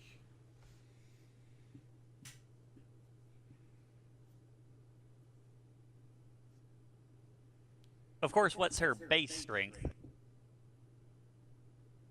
Not as high as Cage, but she has martial arts training that kind of on the redonkulous side. Kara, have you already been using any edge in this? Oh, my computer is glitching the fuck out. What the hell?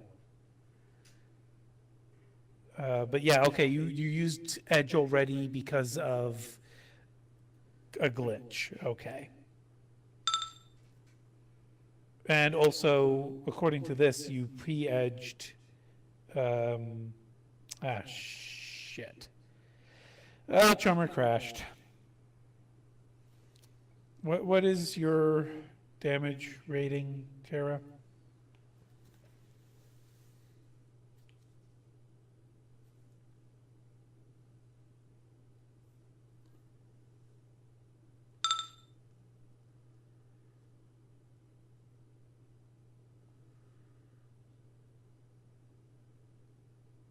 If that's what it says under the weapons tab, then it's already including the martial arts.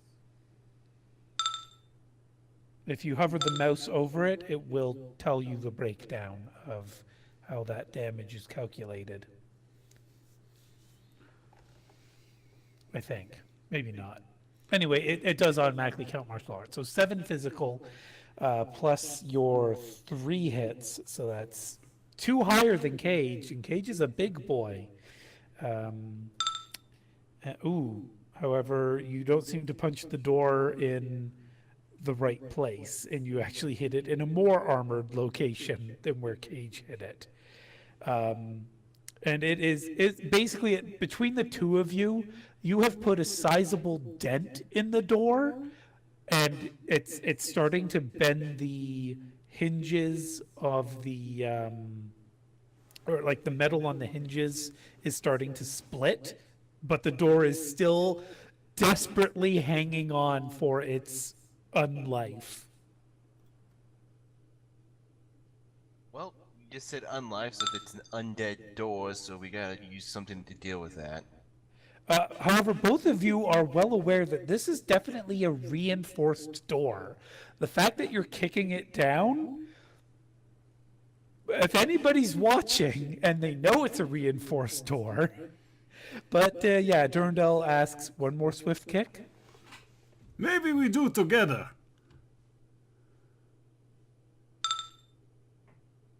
Okay, let's count down.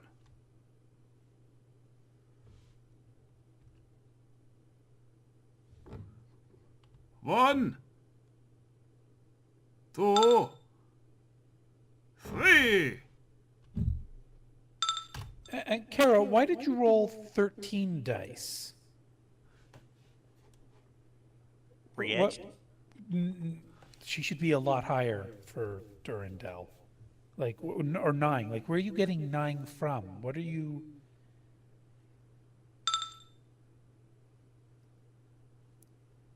Well, yeah.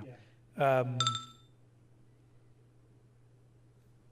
we'll say, actually, you know what? We'll say she's holding back because she knows she's being watched. How about that?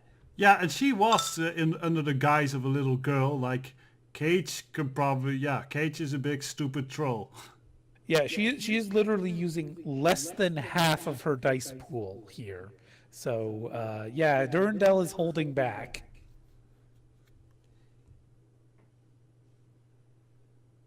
But the She's thing holding is, back, Kara, she's still bending it.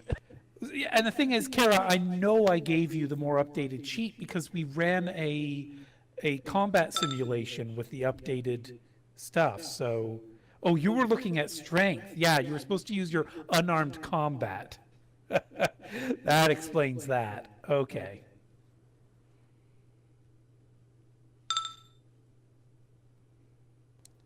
Or is she holding back because she's being watched? Or she assumes she could be being watched. Composure. That's a good point. She should do a composure.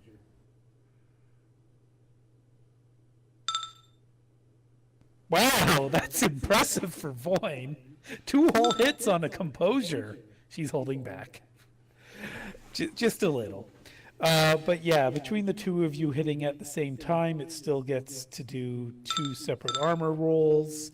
But yeah, it's not going to have enough. You basically, you bring that door down, and it's bent in half. Not completely, but you know, pretty brutal. And you've been knocking on the door.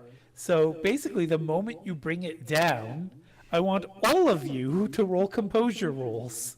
At least everybody who's standing near Voyne and Cage, because this is standing on the other side of the door, and the door goes straight through it. That's a freaky looking doll thing. It's also as big as you are, Cage.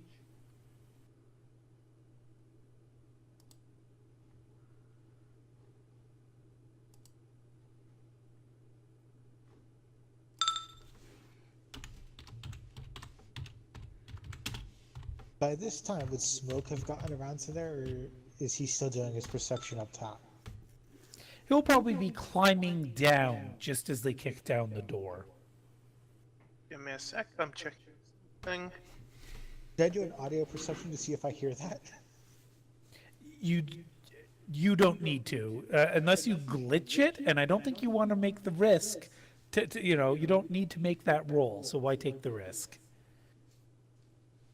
Yeah, probably a good idea if I don't.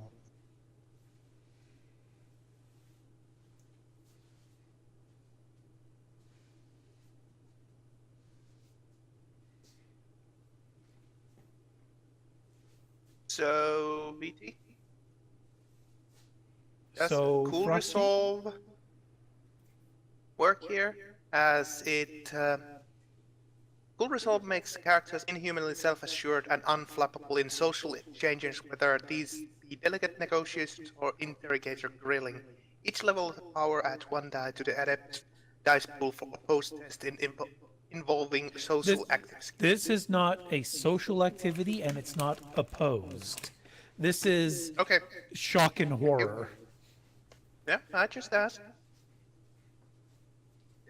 Name Cool Resolve.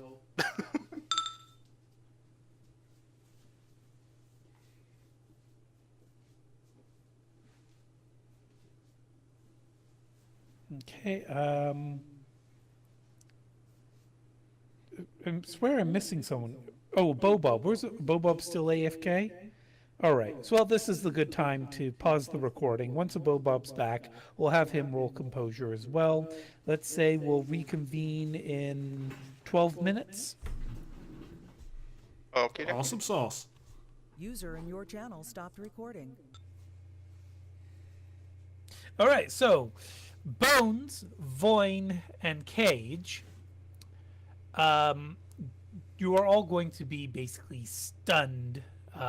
Cage and Bones for the equivalent of 1 round, Voin for the equivalent of 2 rounds. So 5 and 10 seconds, respectively. Weston, Mike, and Ace, you can respond immediately if you want. Durandal will kind of mutter to herself, well, it's true. There is a monster here. Does anyone want to try and say or do anything before the Viscountess has a chance to act? Out of character? True, there is a monster there. It's just not the Viscountess. Mike would probably just, doing his best crusty homeless person impression, just, who the hell are you? Give me a con roll.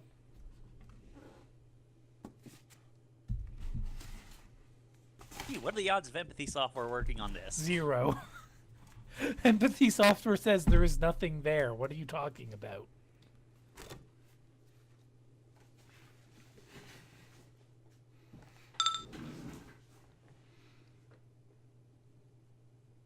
Get out of my swamp.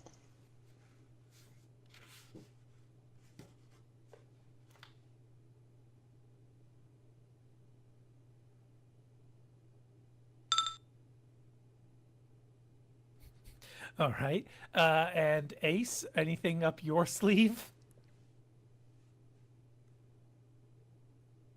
I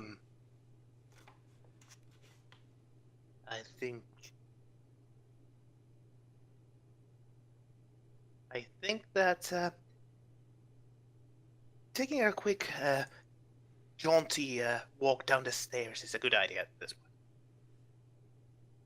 There was only enough room on the stairs for Voin and Cage, because Voin is so tiny and Cage is so big. So where are we standing then? At the bottom of the stairs, in the loading dock area. Okay, probably visualizing this situation, then I'm just going to basically turn 180 and just do the quote-unquote fuck it. As probably any sensible homeless person would do at this point. Fuck this shit, I'm out. Yep, I'm staying in character. Okay, so just to clarify on what this space looks like. So a loading dock is usually elevated in such a way that it's high, the doors are high enough up that if a truck were to back up to them, the truck would be flush with the floor inside the building. So to reach the door leading into the building, you have to go up a few stairs. Like,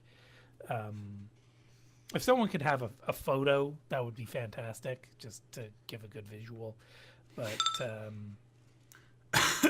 yeah, you're basically all in a bit of a pit with a ramp right now.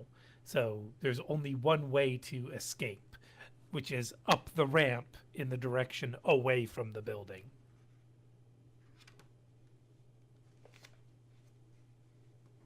Or you could try climbing up the gap. So let's see if Kara's picture is appropriate. Sort of, but this extends much further, and the loading ramp is the door. So it's the loading ramp is built right into the building. That link, Bobo, and It's not a link, it's gibberish. yeah.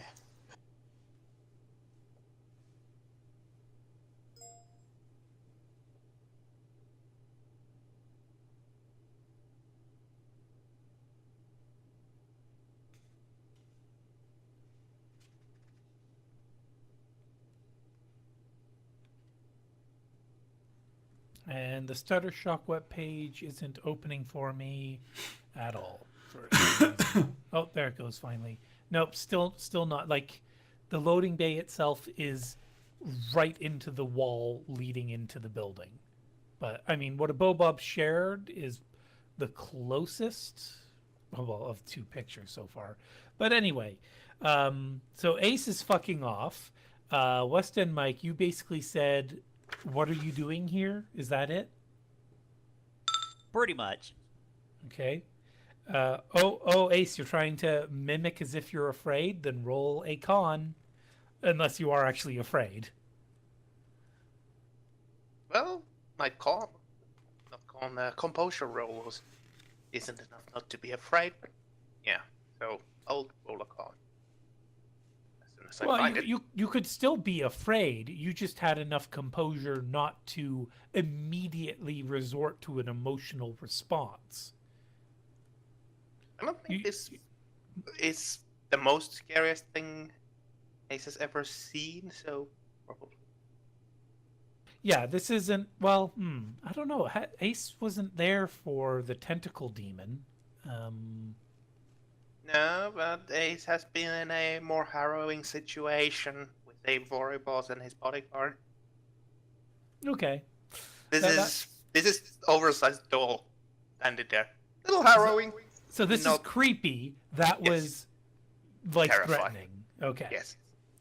All right. So the doll's head, if you want to call it a doll, tilts as if a oversized, like, you know how those comically oversized clocks that every time they turn to another minute, it's like a distinctive thud, thud, thud, or a click or whatever. Am I describing this? Yeah, like a Can I- grandfather clock. Yeah, and like her head is turning in very sharp, sudden movements and tilting in a way that's like her neck is broken. Oh, she's like a doll or a marionette or a puppet. That makes sense. No, she's fleshy. She's definitely fleshy. But Mike, go ahead and give me a visual perception roll, please.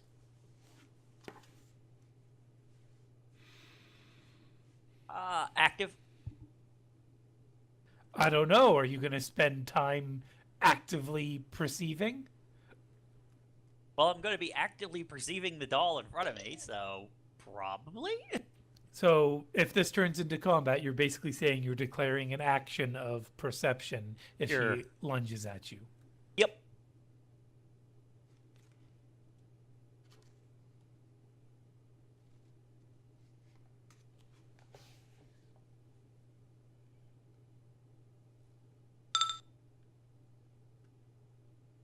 So as her head tilts, a blade comes out of her wrist just a little bit.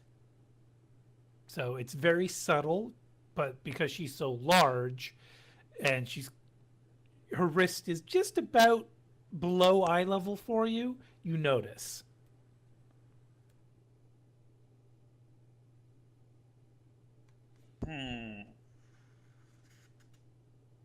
She does not verbalize any kind of response to you, though, but she does glare at you, Mike.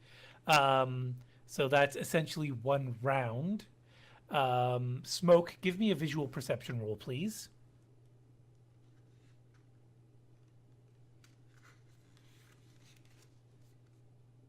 I'm guessing this isn't active at the.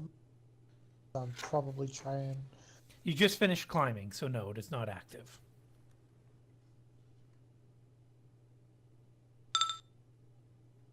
You see Ace fucking off, and he looks quite afraid. Roll Judge Intention.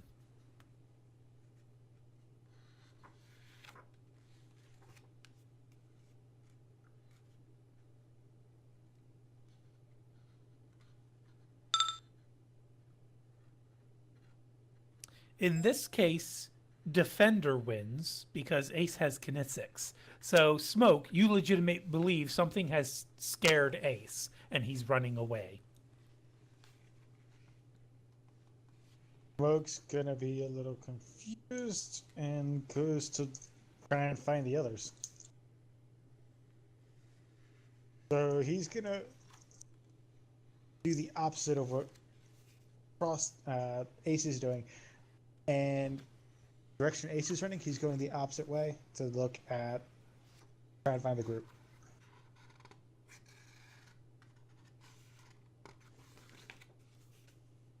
Okie dokie. Bones and Cage, you are now able to respond. Mike, do you want to try and do anything, or are you going to let Bones and Cage have a chance first?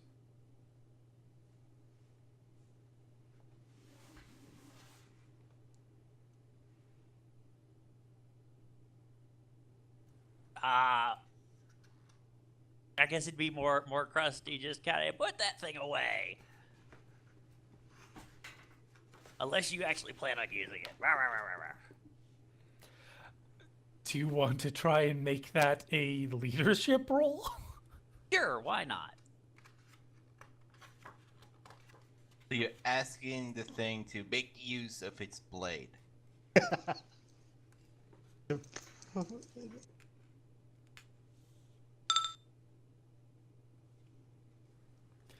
Okay, so I suppose because West End Mike asked her to, initiative, everyone.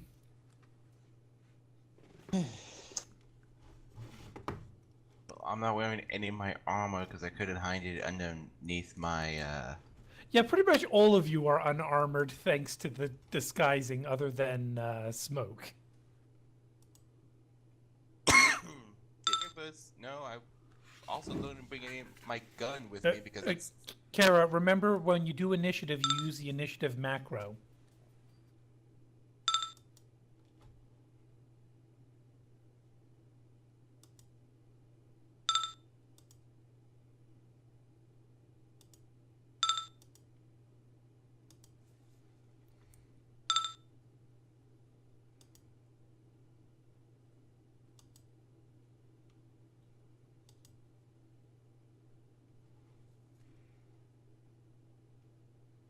Cajun Ace.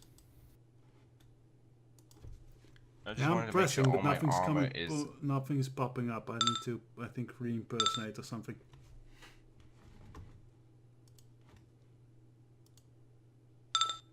I mean, I can roll that. I don't. If I'm going away.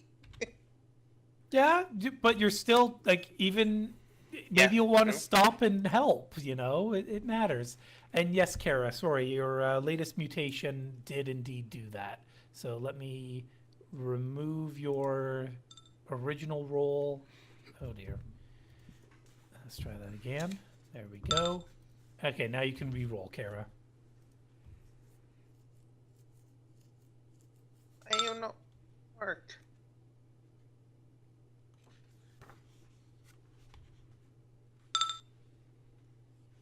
So Voin is still stunned for one more round. I'm and- trying to roll, but What?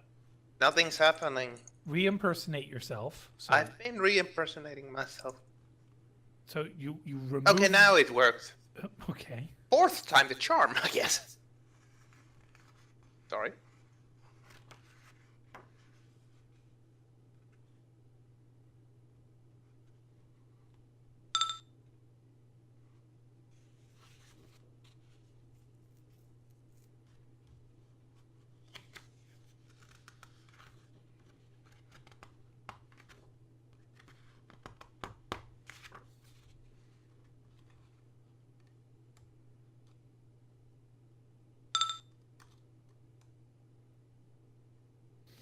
So, Mike, would you like to do a regular evasion, or do you want to declare a full dodge or full parry or full whatever and cannibalize your next and only action this combat round to get more dodgy?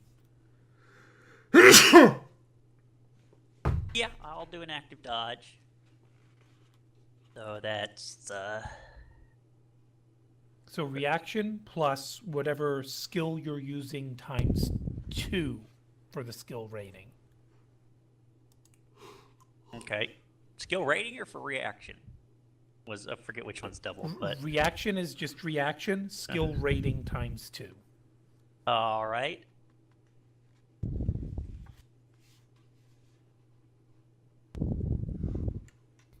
The hilarity is Mike asks for it.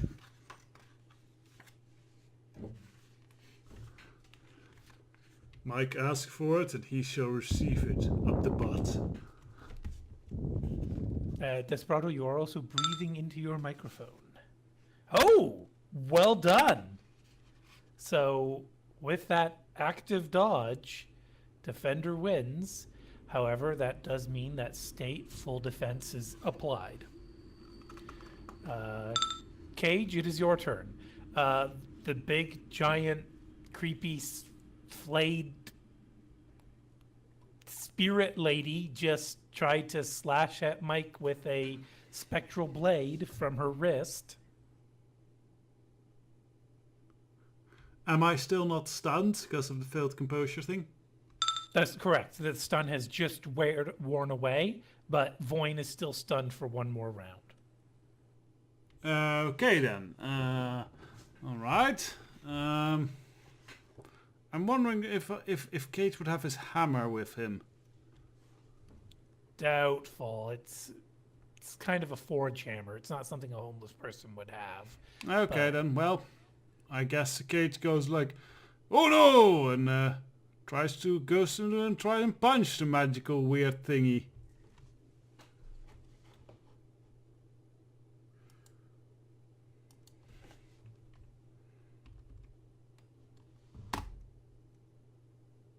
Bravo. That's Damn. pretty damn impressive. It makes no effort to avoid your attack. So what is your unarmed combat attack value? Where would I see that? As a weapon. So go to gear, weapons, click on unarmed.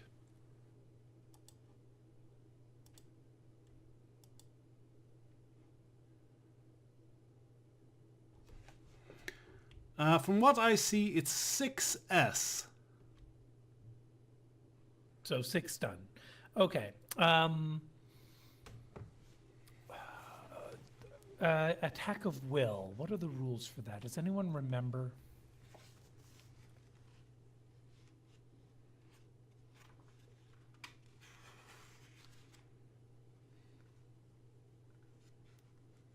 I honestly can't recall because I don't think we've ever had to look up those rules until now.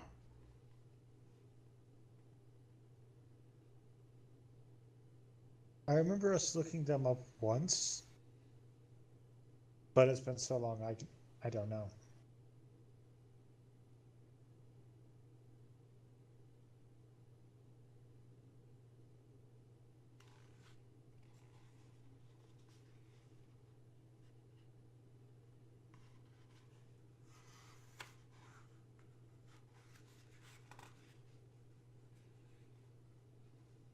Street Magic, page 94. Perfect timing. I just arrived there myself. Okay, so, oh, this poor computer. I really do need to reboot it one of these days. An attack of will.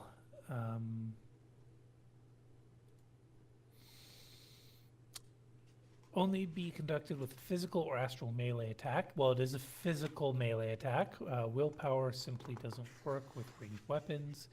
While the attack of will can damage a spirit in spite of its formidable resilience to non-magical attacks, only the truly courageous, driven, or mad have enough force of personality to affect a spirit.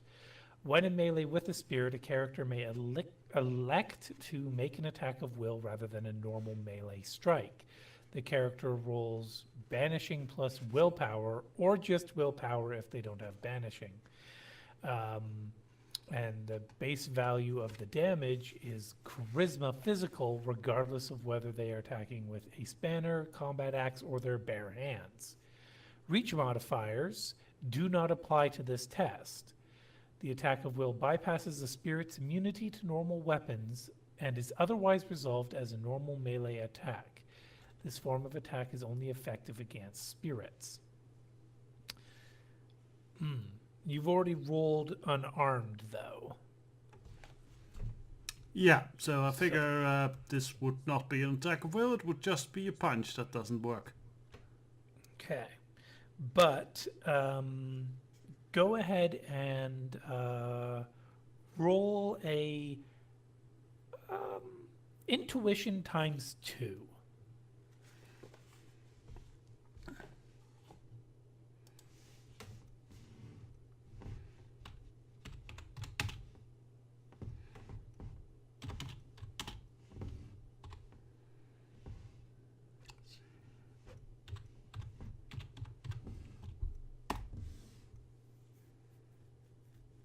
Oh, bravo. Okay. Of course, you have a massive dice pool, so of course you'll get that many hits. Yeah, his intuition is pretty good. Right. So something deep inside of Cage tells him, no, I have to do this differently. You know, something kind of compels him to do an attack of will on his next action. Durandal is stunned regrettably, so we go up to the Viscount. Although, Kara, you get to... You know what? I'm going to ask you to roll willpower 3 times, Voin. You don't have to do it. If you're afraid you'll glitch or critically glitch, you don't have to make the roll. The thing is, it would offer you the You won't. Okay. Viscount does not see Cage as a threat, so her next attack will be on the same target as before. Mike, if you want to use active dodge, you will get the same dice pool -1 unless... Do you have any martial arts that compensates for that? Nope, no martial arts. Okay. Fuck. Can you get 8 hits on 13 dice? Seriously, I think Map Tool intentionally gives the GM stupidly good die rolls. Like, what the fuck? I'll say no because I've gotten some really bad rolls at night as a GM with map tools. Yes, but you suck. Yeah, and so do you. No, I nibble. No, I cannot. Get a room, And, you two. Do you want to use any of that edge right now or not? Not just yet. I'm already run through over half of it, so... Oh, out of character though? Hey Mike, good thing we set up the triage stations already. Eh? Yeah.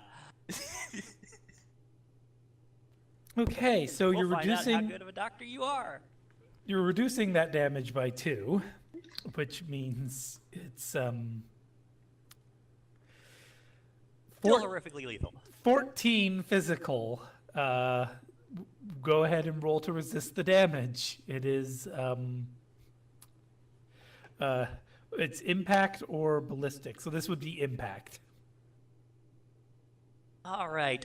Would I still have been able to wear my skin-tight armor underneath whatever disguise I'm wearing, so that I have something at least? That is your decision to make. Is that skin-tight armor going to ruin your disguise?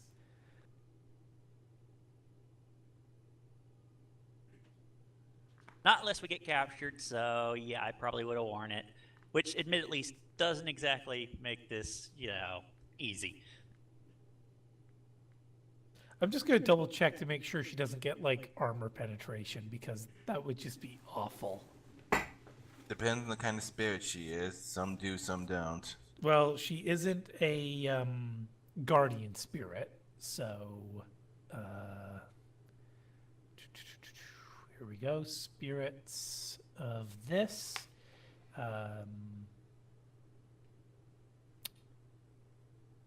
Honestly, it.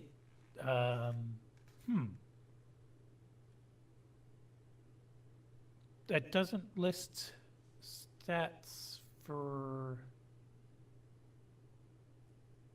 Okay, this is a little concerning. Astral form, concealment, confusion, blah blah blah, guard, influence, materialization, and speech.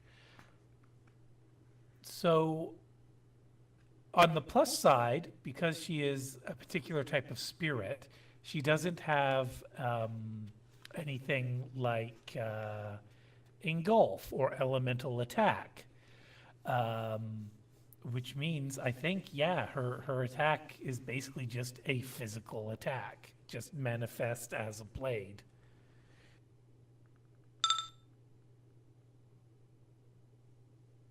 And You this were is how wearing Mike a- dies. That is your armor and your body? Yep. There's not a lot of impact armor on form-fitting body armor. What does 12 physical do to you?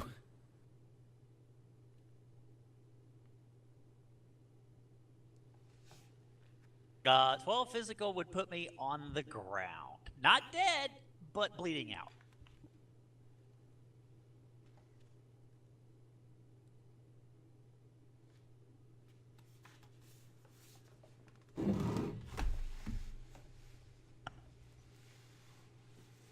Well, okay then.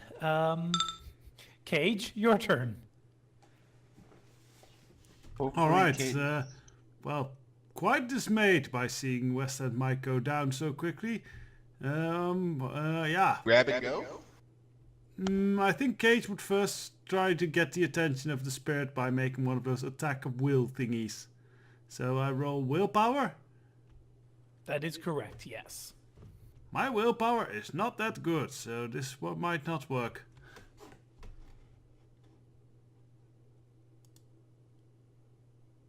Calling in Briar?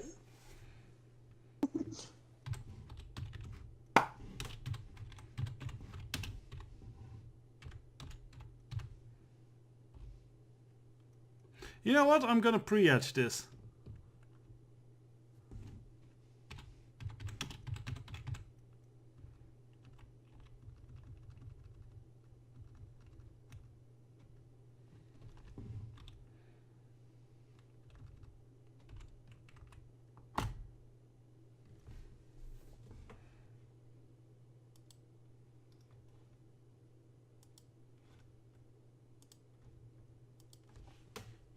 Not too bad.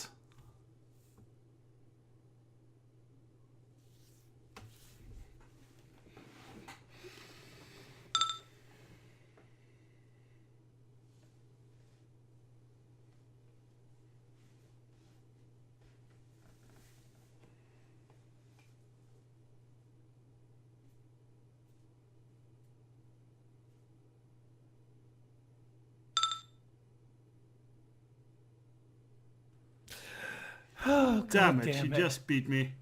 What's your charisma on Cage?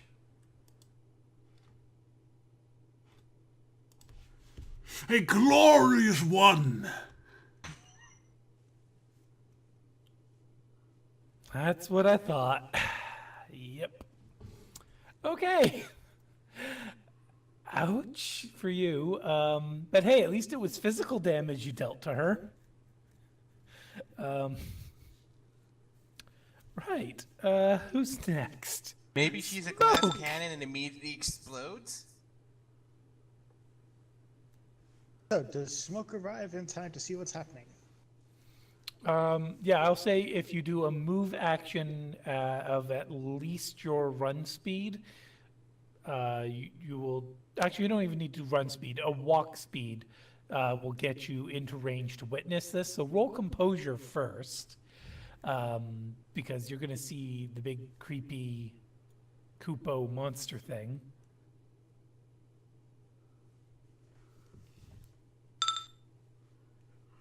Done. Oh, Smoke.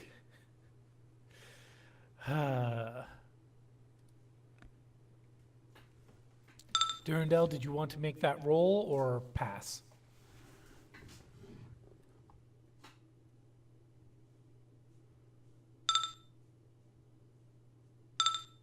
Okay, Bones, it's your turn.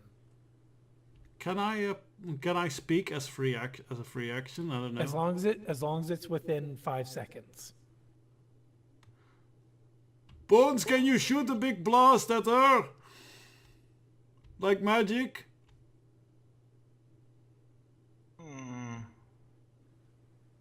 Does Bones want to act or does Bones want to think? Or does Bones want to meme?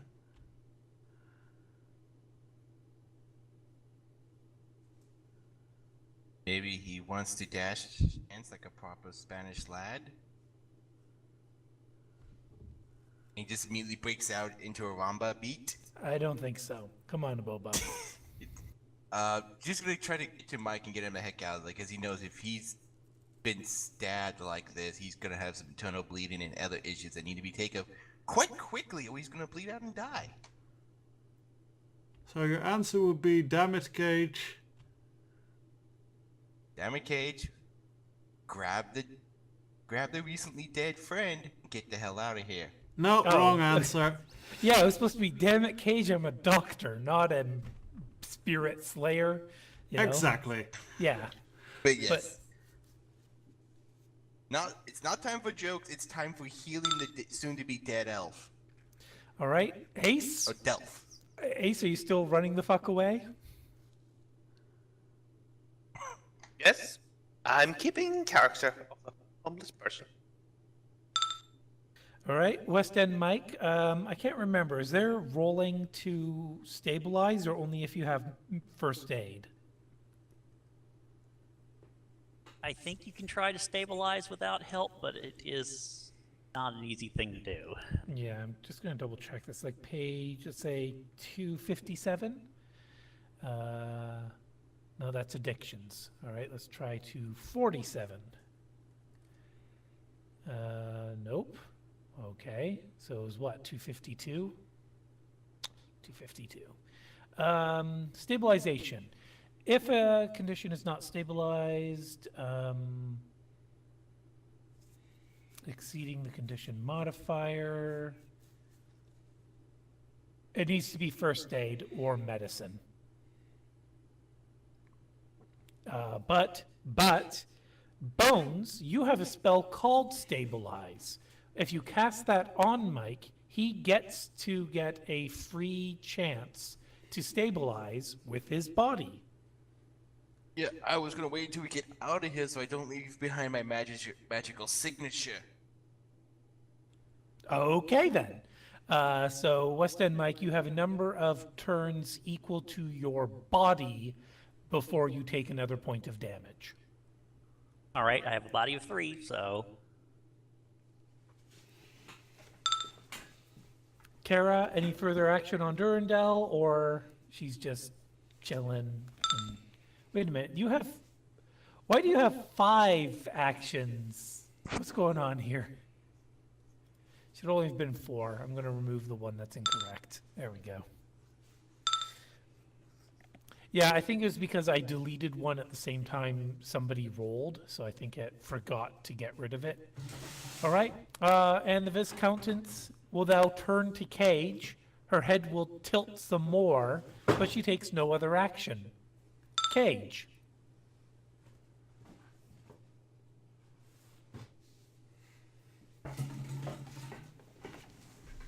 Sorry, I just had something fall over. I had to pick up. Yeah, Cage is going to basically do what he did before. He's basically trying to keep the attention of the giant creepy thing, so the rest of the team can evac.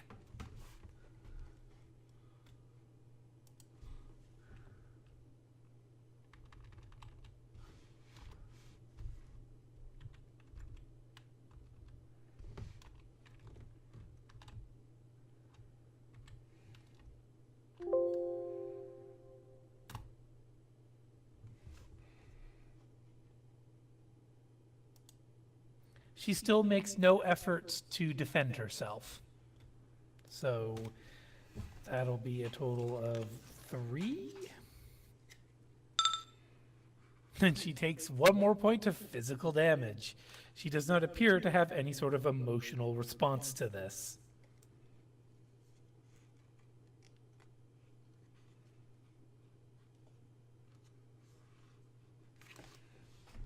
Okay, I keep her busy. You guys get out of here.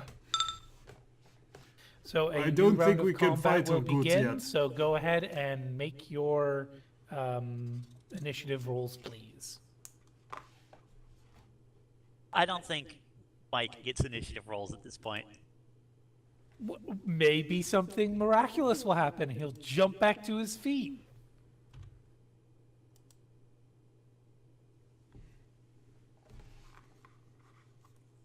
Yes, but what is my initiative pool when I'm that far in the red? -3. Holy fuck. 7 hits on 11 dice.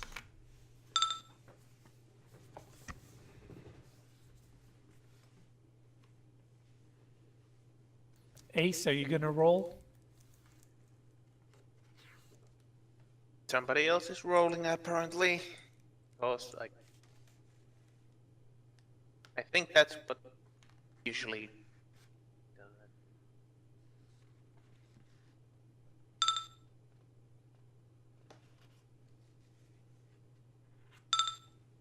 All right, Voin, you have initiative and you've shaken off the moment of stun.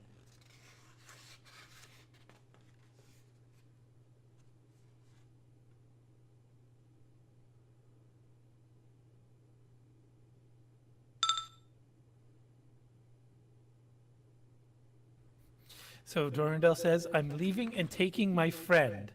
So between Bones and Voin, and amusingly, Voin's the one carrying most of the weight, the Viscount kind of seems to loom over you, Cage, and something's about to happen.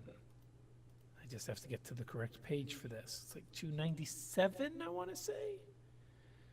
Oh yeah, good guess, but not the right page. All right, so she rolls that, and you roll yourself composure.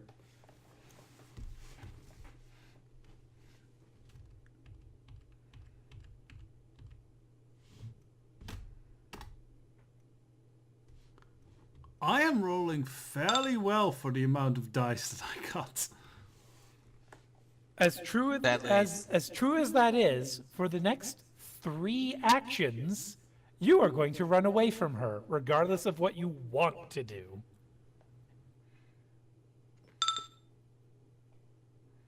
Hey, Cage, it's your turn.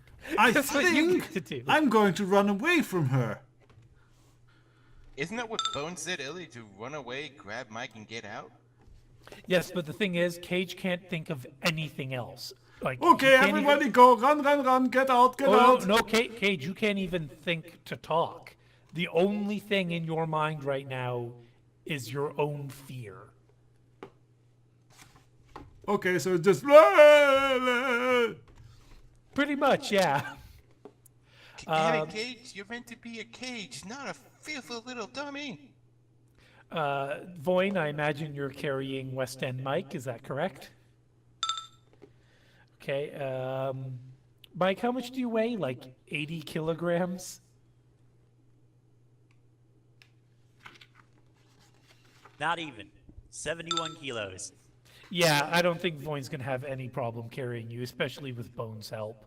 Yeah. And she is going to just stand in the doorway for a moment. Everyone seems to be running away except Smoke. So she's going to look at Smoke next. Cage, you continue to run at this point. Smoke, it's your turn. Am I still Oh. stunned? Because I got stunned at the end of my last turn. The stun is now over. Okay. Hopefully, Smoke is smart enough not to be seen in his tactical gear by any of the cameras of the spirit. Well, he is got his infiltration mode going, but she's looking straight at him.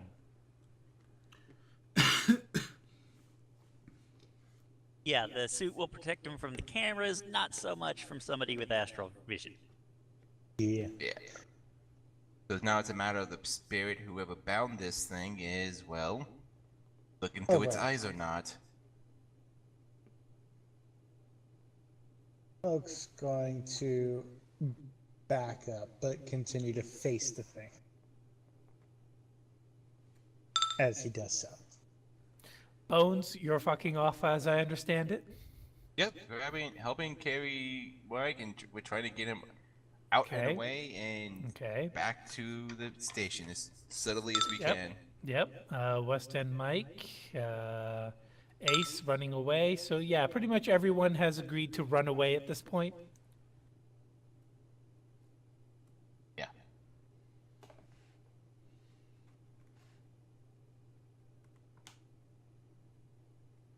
So, Smoke, what you're going to witness is she just sort of fades away into the darkness of the warehouse, but without like moving.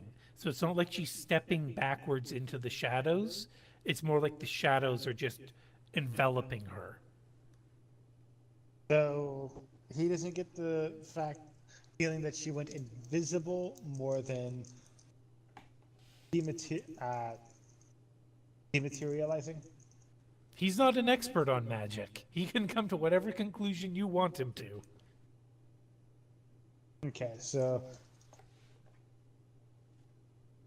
with all the mages he's worked with, is it possible for him to roll a logic plus intuition? You can try common sense, sure. Not sure what you're aiming for, though. If he feels like this was more than just a person, more of a spirit than just a person. I don't know what you mean by that. Well, what he saw was just a person standing there. Oh, no. Okay. It was definitely not human. It was either a very grotesque mutant or a supernatural being. It was the size of Cage with flayed flesh and a blade that came out of its wrist, and its neck had twisted in a way that if it was a human being, their neck would have to be broken. I mean, to be fair, the Evo Corporation does do some pretty out there body mods, but there was distinctly a supernatural air to this entity. I Okay, so could not he's- punch it. So yeah, he's gonna end up saying, "Okay, Prior, thing we just dealt with, we'll definitely need your help with."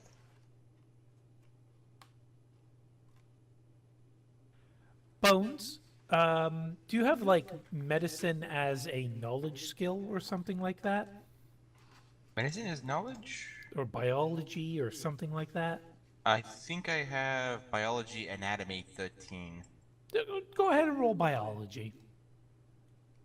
Okay, just base biology? Okay.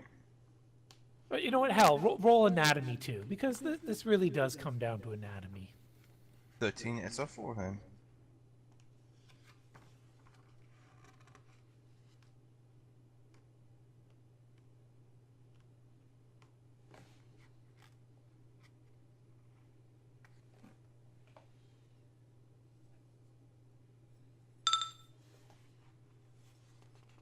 Five hits? Mike is not going to make it back across the street in his current state. He is going to bleed out unless you do something to stabilize him right now. You could attempt first aid without the proper tools. You would roll your first aid skill at a -2. Well, actually, you know what? It would be like at a -4 because you're out in the middle of the street and you don't have the proper supplies. So that, or you could attempt your. I have stabilized and the quicken magic. I can quickly do that as we're doing away because we're out of the building and far enough no, away. Quicken does not. That's not what Quicken does. Oh, I thought it meant cast the spell faster or something. No, it's like it makes a sustained spell permanent, but you have to spend karma to do it. Oh, well, no then. But no, I think I can I'm touching him as I'm carrying out of this, so I can cast Stabilize on him as we're leaving. As soon as we're far enough away from the building, I'm going to cast Stabilize so it's less likely for them to be able to track it. Because I'm away from the spirit and any active magical senses, at least from what I can see. Right? You haven't done any sensing roll. You can't see anything. Well, it's not like I have much of a choice at this point, and I would have done that sooner, but I was busy on the phone elsewhere, so sorry. So yeah, I'm just gonna have to cast Stabilize, because that's the only way I can do this, because I didn't bring my med kit, because it's not gonna be subtle enough for the way we try to portray ourselves. All right. So how many points of overflow we're at right now? Let's just see here. If the spell prevents character from taking further points of overflow, it is the overflow damage -2.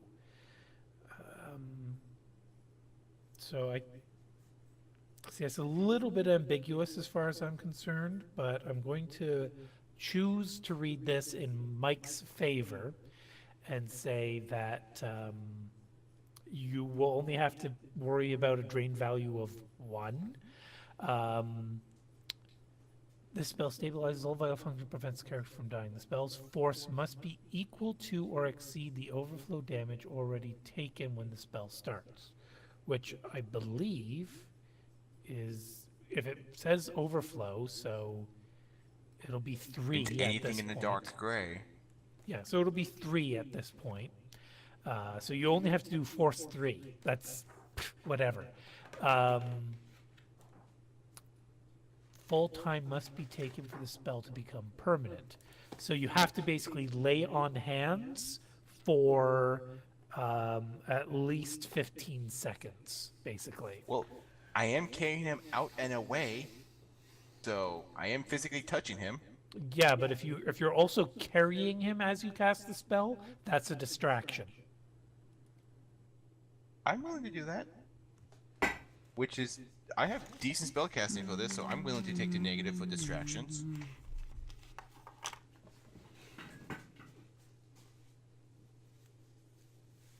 Oh, and hits reduce the time taken by 1 combat turn. So, cool.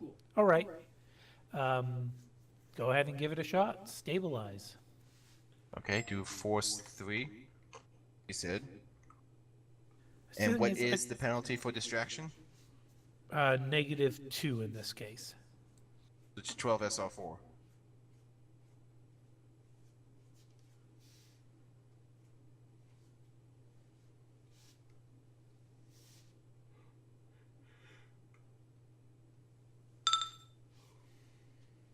Wow! The dice want Mike to die.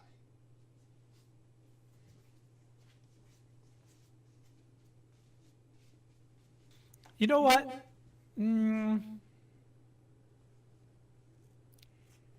Mike, roll edge for me, please.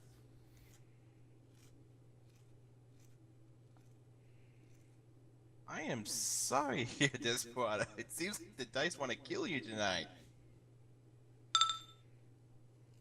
No, actually, the dice want to kill Bones. So what happens is a fluke of magic, and Bones, you're going to suck the damage from West End Mike into yourself. So I'm going. Am I soaking up the overflow? Or am I soaking up everything he got dealt? You roll edge as well. Okay, so that's 5.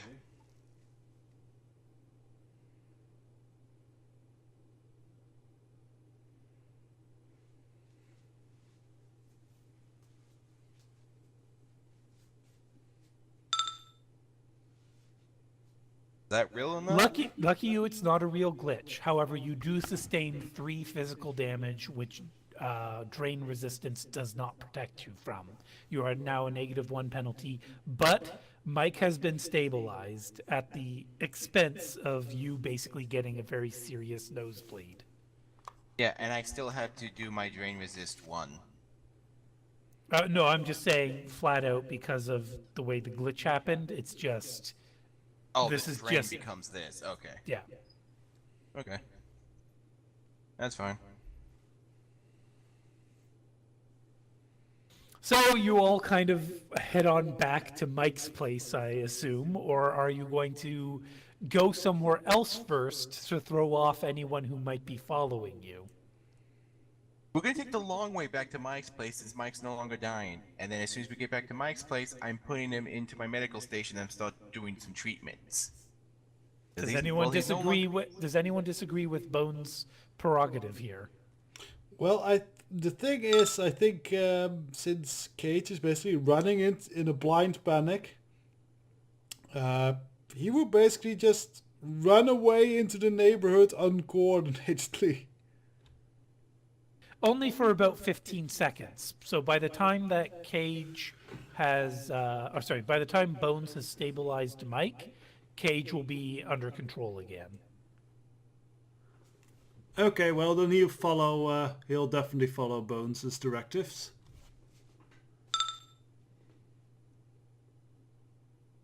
Everyone seems to be agreeing to the long way.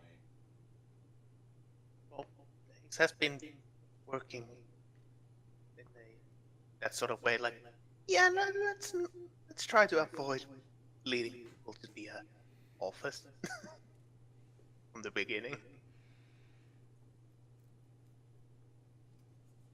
Okay, so you'll be running around the block a bit, I guess, and I suppose maybe Smoke would go and collect your clothes, bring them to you, so you can all change into your other clothing before coming back to Mike's office.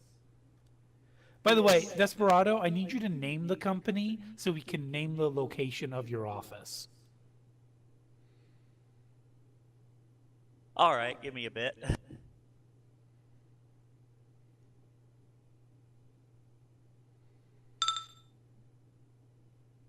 Does my proposal sound acceptable to all of you? Mm-hmm.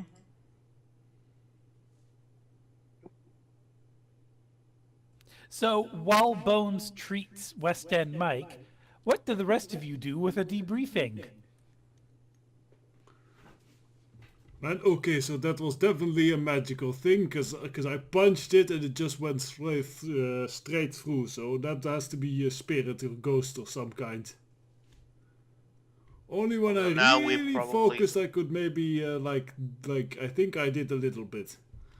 The Smoke reaches back and finally turns back on his comm link, since it was off.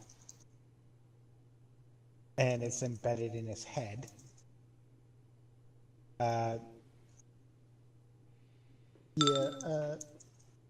Briar, we're going to end up needing your help to deal with that spirit. Later, of course.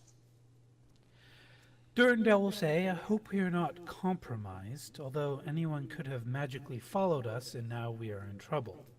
I'm going to go for a walk. Whatever you say, Alucard.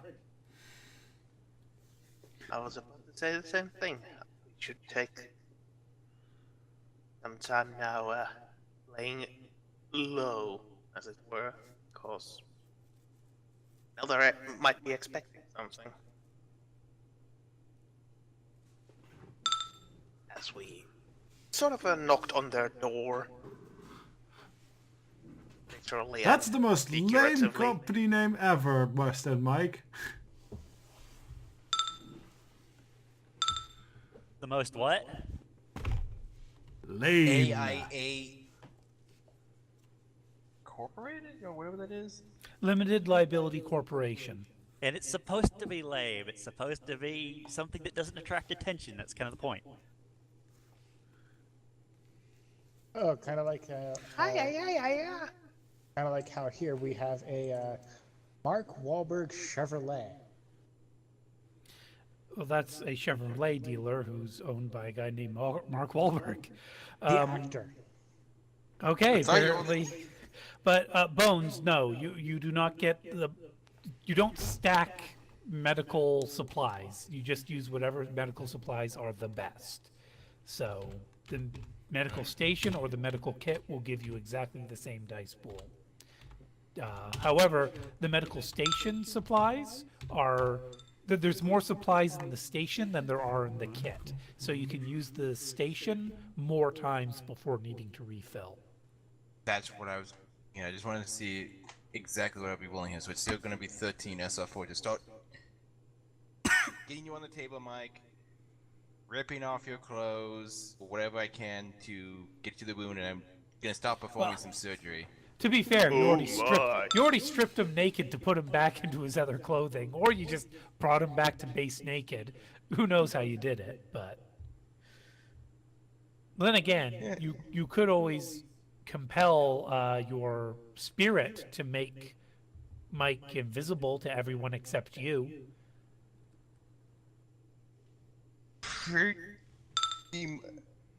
That's an issue I just thought of. We just left a blood trail because we have to drag his bleeding ass all the way from there to here. You did stabilize him, which prevents further blood flow. Yeah, but how big was the hole in his chest? Enough to put him down instantly. More That's than a lot of that, blood on him, me. his blood is a material link. They don't even need to follow the actual blood trail. They can just have a spirit sniff it, and then the spirit will know exactly where he is. Well, there's nothing we can do about that at this point, so hopefully the cover of us being a bunch of homeless people is going to work. Yeah, I think we have to place our bets on the cover working, else, because if they want to find us now, they'll find us, as it were. Yeah. I hope so too. That's all we can hope for at this point. Mm-hmm. I'm gonna use my second edge since I started playing as Bone, so I'm down to 3. Because I'm pre-edging this roll to heal your ass.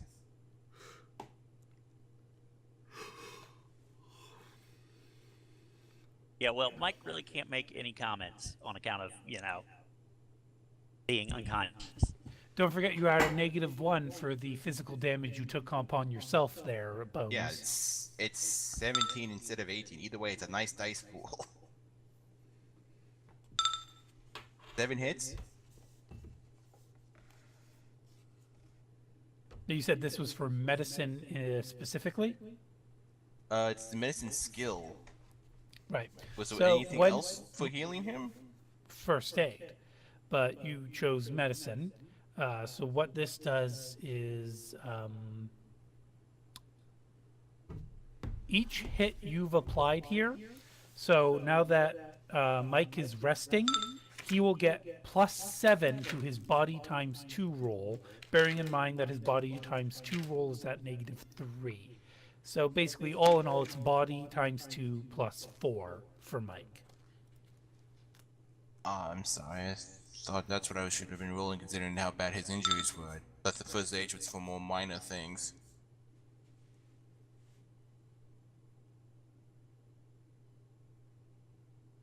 Body ×2 -4, you said? No, +4 because it's 7 -3. That's 10 dice.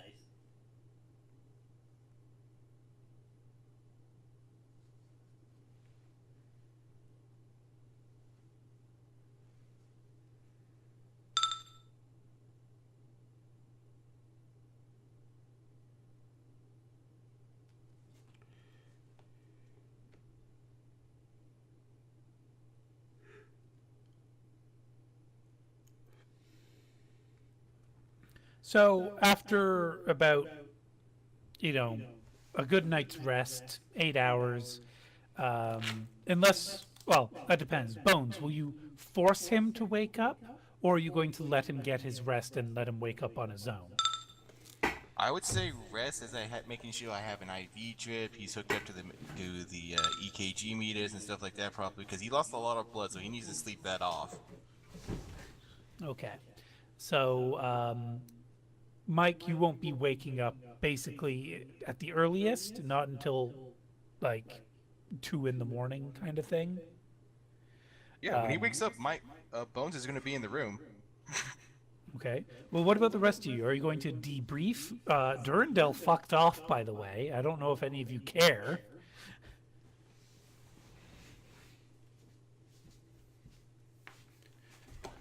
No, I think Cage is somewhat, well, not panicking, but somewhat concerned and very much stating the fact that he does not like things he can't punch or shoot to bits.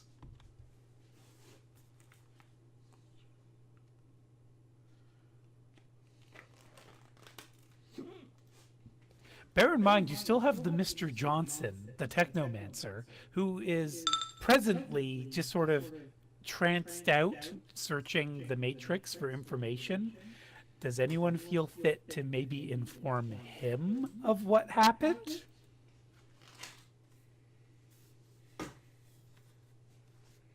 And I thought Voin had been angry before Kara. Like, she's definitely been frustrated and annoyed. Anger's not too far away from that.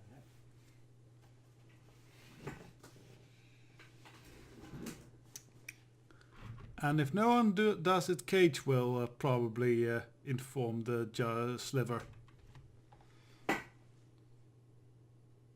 We could also possibly find a way in that does not involve going past her. I would suggest we wait until he comes out of his trance. I mean, I don't think this is that urgent. Also, while I was up on the roof... Sorry, I interrupted.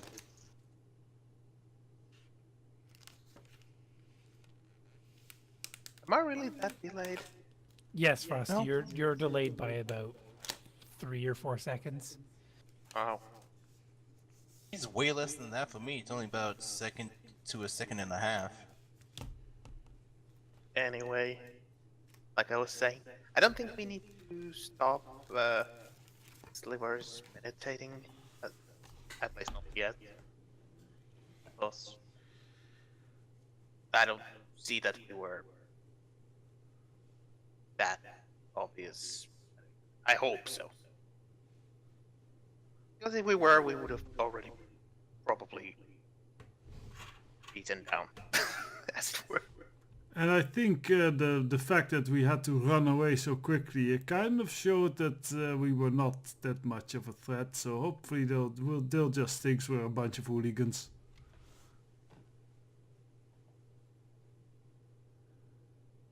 Except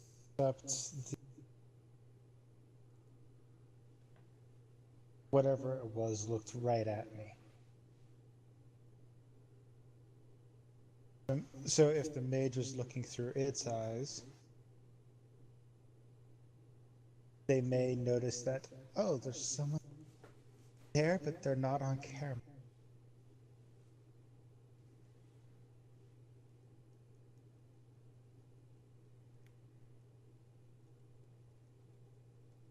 But when I was up on the roof, I did notice that there were a bunch of cameras up there.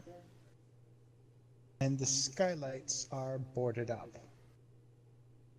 So I could not get a view from inside, from up above.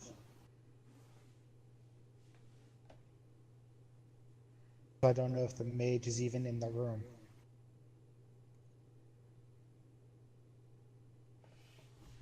Can we maybe drill a hole through those skylight things?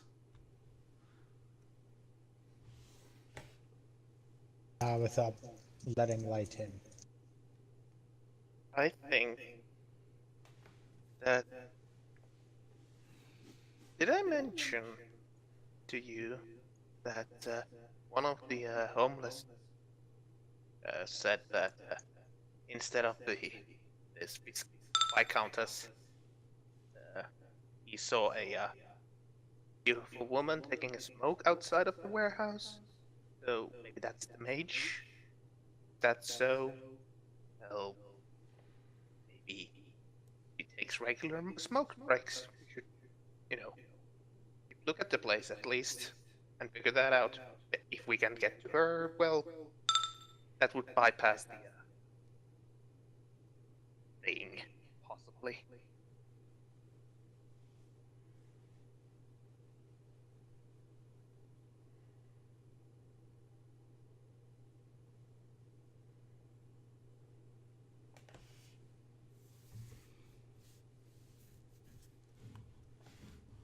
Anyone have any feedback on what Ace said?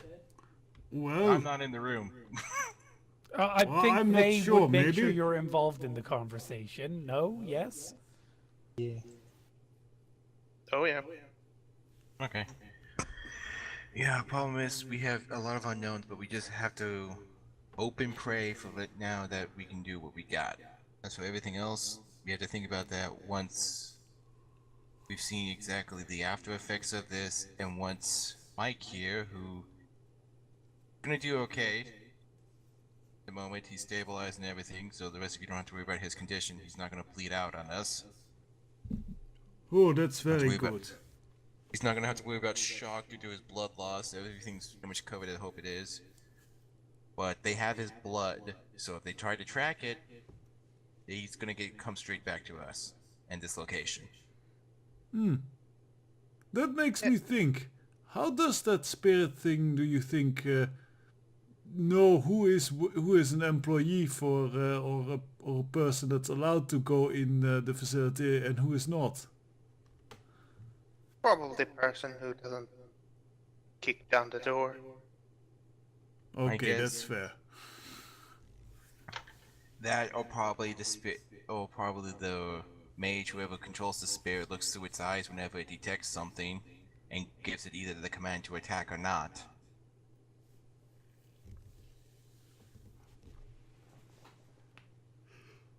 But still, no responses to what Ace said. Well, we could try and ambush that woman, but we would have to look, basically keep very close watch on the place and take our chance when she is out. And if we do ambush that woman or do anything about grabbing any of these people, start talking to these people, it's gonna have to be a decent amount of time after this, so they don't put two and two together. Yeah, I was just bringing up the fact that maybe we should look if she, appears. Keep watch, as it were. I think I should also look into if I can make special bullets that shoot the ghost well. We've been over this, Bones. Your bones. So, I mean, we've been over this, Cage. You'll... But maybe if I put special explosives in or something.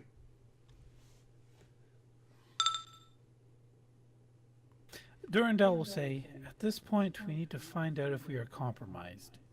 Can our friend check the net traffic to see if they are setting off any alarms, sending messages home to Evo? That's a good Intentionally. point. Thing is, so they could be magical messages handed out as well at this point. Not really matrix-wise. Well, Bones, you do have your Watcher spirits out, don't you? Yeah, like I said, I have them looking around this location and around the building. So if they were to say send out a magical message, your Watcher spirits would hopefully detect that. Yeah, pretty much. Still, I don't think they would send back out to the outside company all that quickly. I mean, this is a black site. They're supposed to not be in too close contact with their bosses. So I think even if they are somewhat alerted, they will probably first try to handle it themselves rather than set off, then go to their higher ups.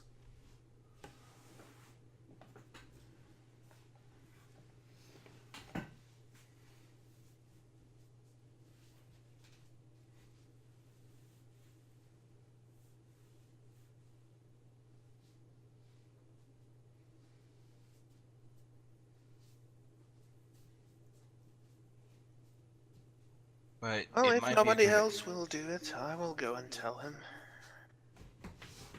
Sorry, I gotta keep an eye on Bones, not Bones, on Mike here to make sure nothing happens. That's great. You're playing as Bones, and everyone else is Bones. Maybe that's Bones' secret wish that he wishes everyone was like him. Maybe he's that narcissistic. I don't know. It would be a more attractive world. Yeah, it would be.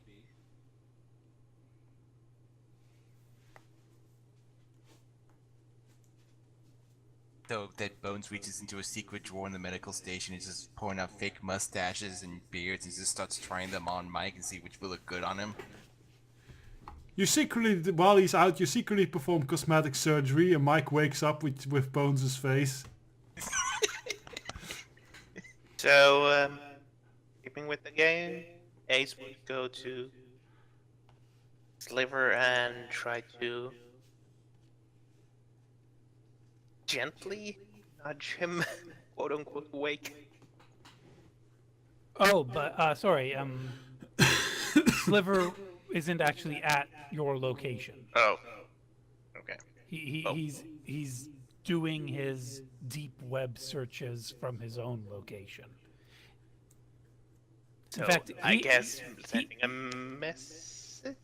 he hasn't even met any of you in person yet. True. Other than That's true. that one time at the communications tower.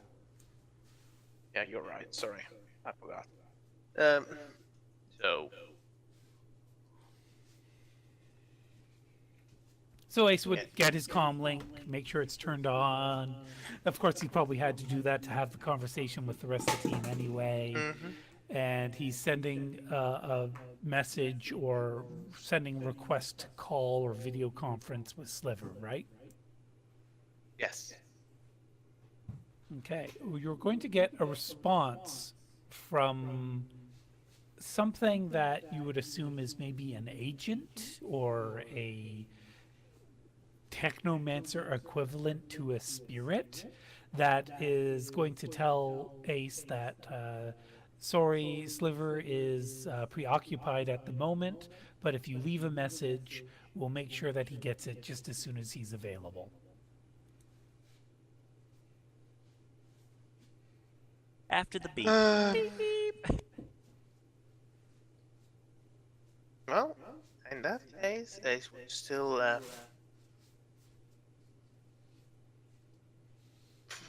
probably state that it's somewhat urgent, hoping that whatever this is understand the word urgent and somehow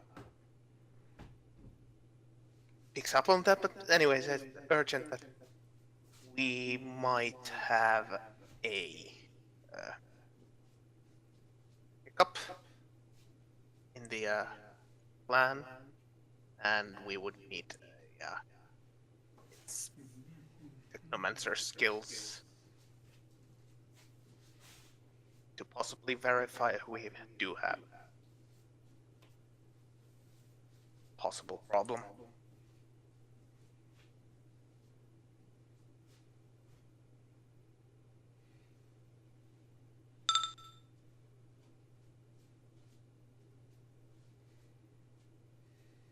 Sorry, I had to. It's urgent. So urgent.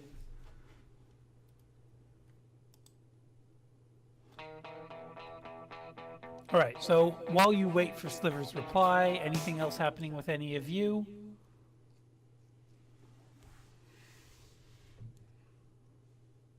Not in the future. Okay. Oh, sorry, go ahead.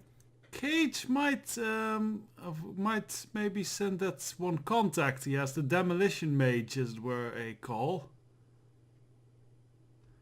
and basically indeed ask him like, look, I need something to blow up spirits. Do you know anything about that? All right, go ahead and make the roll for the call. That would be your etiquette plus loyalty. I'll be right back. My computer I seems to don't be think trying he to kill has itself. much in the way of etiquette, but I'll check.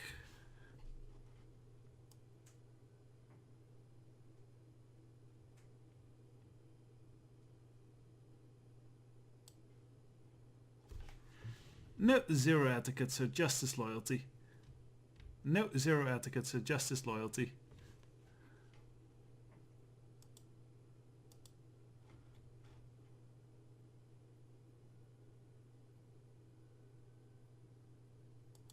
User in your channel timed out.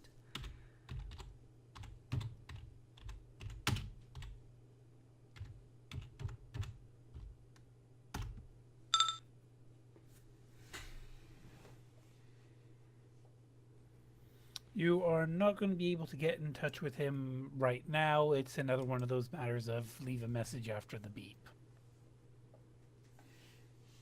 Alright, well, Cage will leave a message after the beep saying if he has knows of any type way or explosive or things to blow up spirits, well.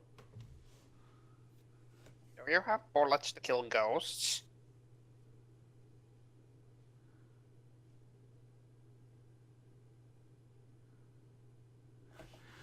I wonder if you could make a Ghostbuster Shadowrunner concept.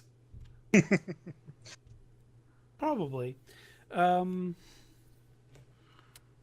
Yeah, and Sybil, Mike's comlink's in his head, as I recall. So Nope. no, I don't think anyone else is going to be answering on his behalf. It's not in his head. He has a data jack in his head. Oh, okay. Well, Desperado, are you still there? He said that. Oh, he's still rebooting his computer? Yeah. Okay. Well, we'll ask him when he gets back. In the meantime, Sliver will eventually get in touch, and I imagine Ace, you'll fill him in on everything that went down. Is that correct? Yep. We were Alright. doing an And investigation, something like Spirit Out, and possibly a set of the Evoke. And I want to see if they're sending data out now. Are we compromised? Because we went and knocking, although we were disguised. right, all right. He'll say, "Well, shit. Okay. Who at the site has the strongest comm link?" I think that might be Smoke. Let me check mine. Mine's very average. 4. I got a with good old Carnival. battle buddy. Yeah, mine is Firewall 5 for everything else except for Carnival Gold, which is 6. What I'm looking here specifically is response and signal. 4 and 3 for Smoke. 3 across the board except Firewall. User in your channel is 4 recording. across the board except for Firewall. 5 on Cage. Okay, so Sliver will ask Cage to give him permission to use his comlink as a monitoring station. Okay, how do I do that? I'm sending a request, just accept the request. Alright, does Cage understand the request? Since he's computer literate. Correct, he is. So what you'll have to do is a logic roll at -1. Could he maybe hand that off to someone else to do that? He could hand it off to Bones, for example. Also, welcome back, Desperado. Yeah, I tried to open that video link and it seemed to push my computer just over the edge. Not that Mike will be doing much of anything for at least a little while. Yes, but his comm link. He left it at the base, or did he keep it on him when they went on that little excursion? He kept it on him. Okay, so that means Bones, when you stripped Mike, you probably found his comm link, and his comm link is ringing. Is there call display for Sybil, Mike? Depends on whether she's using her TM abilities to contact him or not. But she is subscribed to that phone, to his comm link, so probably. Typically with him, it's always yeah. Okay, so what name shows up that Bones will see on Mike's comm link? Dawn.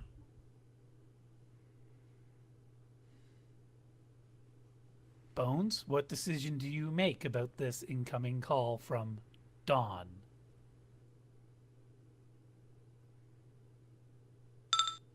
Well, you have to contact next of kin in situations like this. You don't know if it's next of kin. All it says apparently is Dawn. Yes, but if I Would pick Bone up, I really can do ask. that? I know you would. Apparently, Bones is known for great bedside manner and stuff like that. At least from what Yes, we but- from the notes on. But it's usually not the doctor who makes that call. It's, someone in the administration. But when you're pretty much ex a street doctor, you're both the administration, the legal department. So it's your decision right now. Yeah. I guess I would have to pick up because. Yeah. Okay. So Cage, it'll take you some time, but eventually Sliver will get the authorization he needs for your comm link. He'll might even have to go and get it in a indirect manner. But he's now basically utilizing your comm link as a scanner and says just leave your comm link on a table somewhere and I'll let you know when you can have it back. Okie doke, I don't like it too much anyway.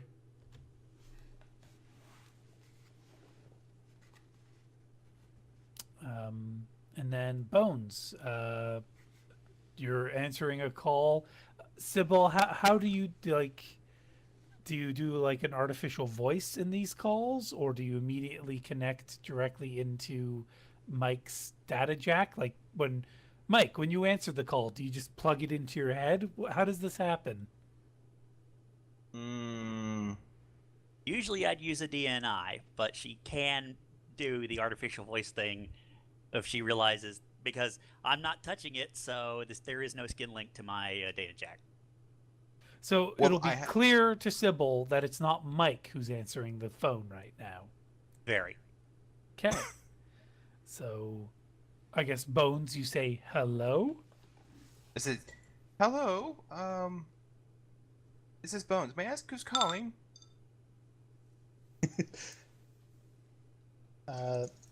Very robotic voice. His fiance. Okay. So Excellent. Bones, a robotic voice says his fiance. Like you recognize the text to speech robotic voice saying this is his fiance. I love all the human emotions associated with love.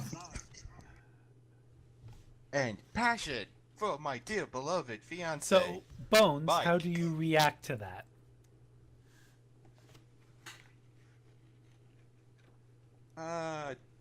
Do apologize at this moment, miss, but before I can try to inform you of anything, I will ask that you remove the voice coverage here real quick.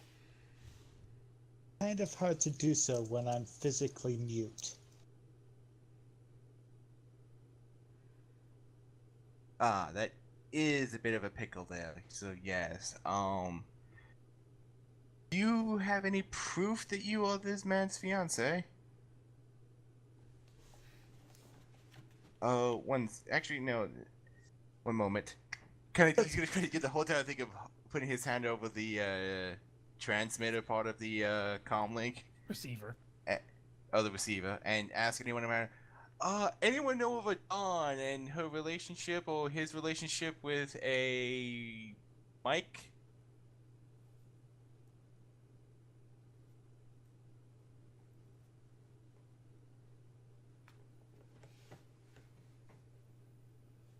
Says she's a mute. Ring any bells? Was Voyne at the bar that time that Mike and Sybil were at the bar? Yes.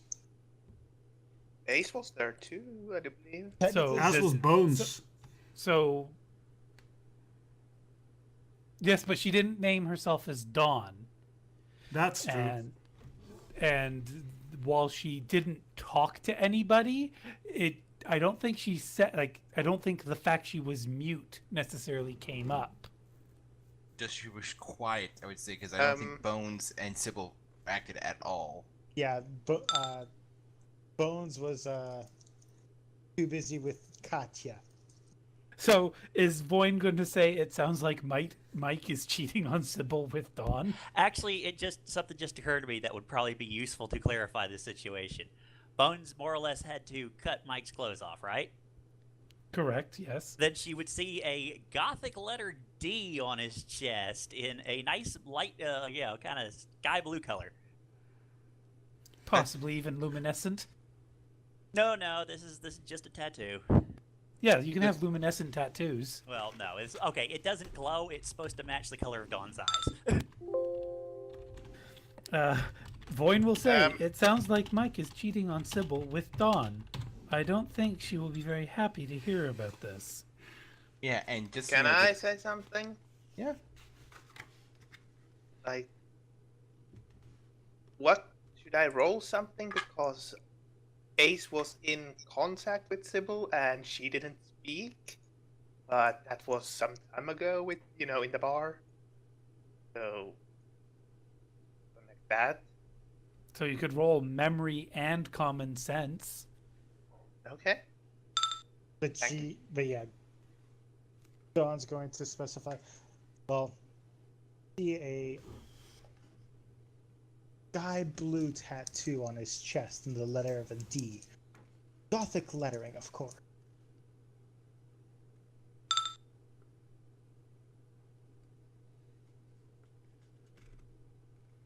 Huh. He's gonna say like, this Buds is gonna think to himself, huh? It's been a while. I never really figured what it would be sound like from such a robotic voice saying the word gothic and other older words. What was the common sense again? Logic plus intuition.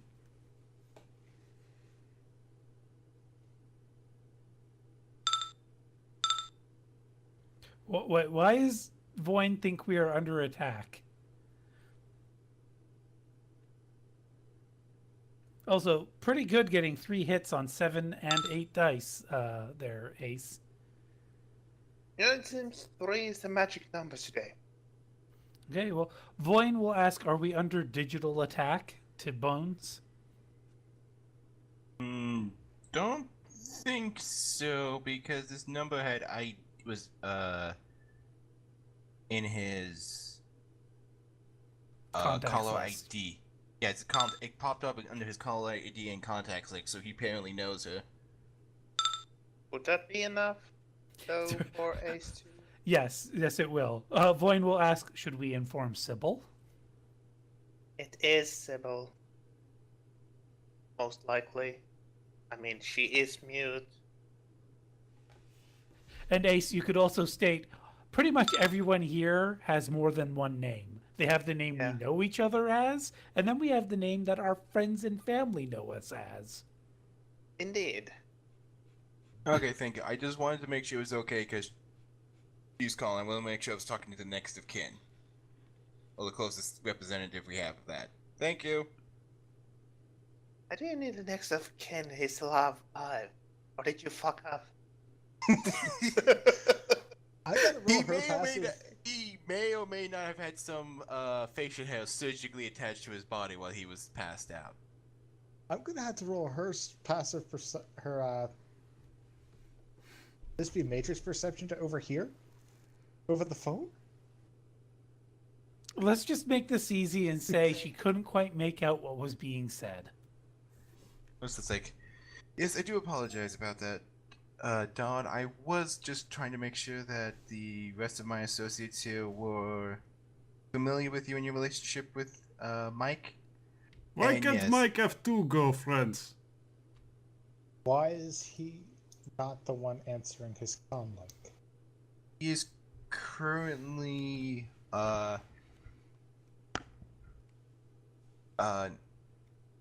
Unconscious? yeah, he's currently asleep right now. He has gotten injured doing the current job we're on, and he's now under medical treatment. He How is fine. bad? He is fine. He's fine and stabilized. He lost a bit of blood. Just needs some rest and some sleep for right now, and he should be fine. Should be waking up in the morning. Ask if she knows a way how to shoot ghosts better. Bones is going to ignore that, but you can easily overhear that considering the size of Cage. He can probably be rather robust. And yes, this is the sort of situation Dawn would need to make a composure roll because she has used Mike as a surrogate family for the one she lost.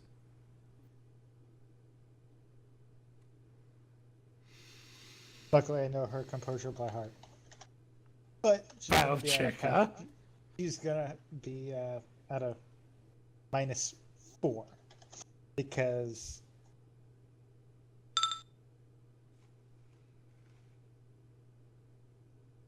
video now.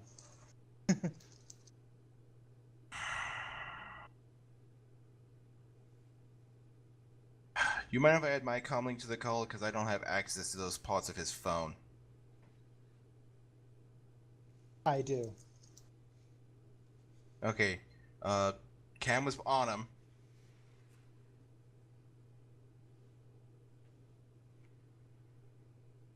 Like it's pointed toward him, so I'm gonna guess Sybil just immediately just does that.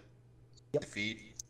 Because and then Bones is just gonna go over the medical jargon of the injury, he's stabilized, stuff like that, and answer any kind of medical questions Sybil has to the best of his knowledge and skill, being fully professional and trying to offer as much and good bedside manner as he can.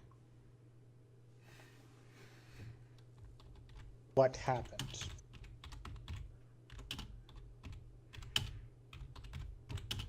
He, from the best of my knowledge of what I could understand, what happened, because it was happening really quick, he provoked our spirit to stab him.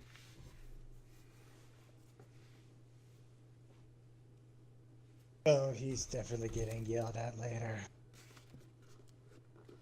You can do that when I release him. At the moment, he's underneath my medical care, you understand? Yeah. But once he's How- released, When he wakes up, make sure he calls me. I am going I will, to but prepare him a new one. yeah, no problem. Just once I release him, you can do whatever you want. Just know he's trying not to reopen the stitches.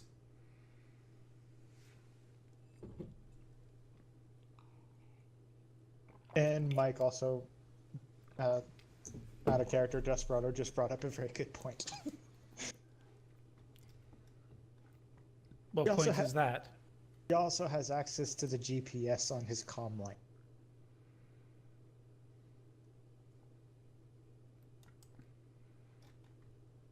Yeah, so you know the location of us, but so if you think Sybil would rush over here, And I think Mike also probably would have told her about this, business transaction he was setting up, right, Desperado? Of course.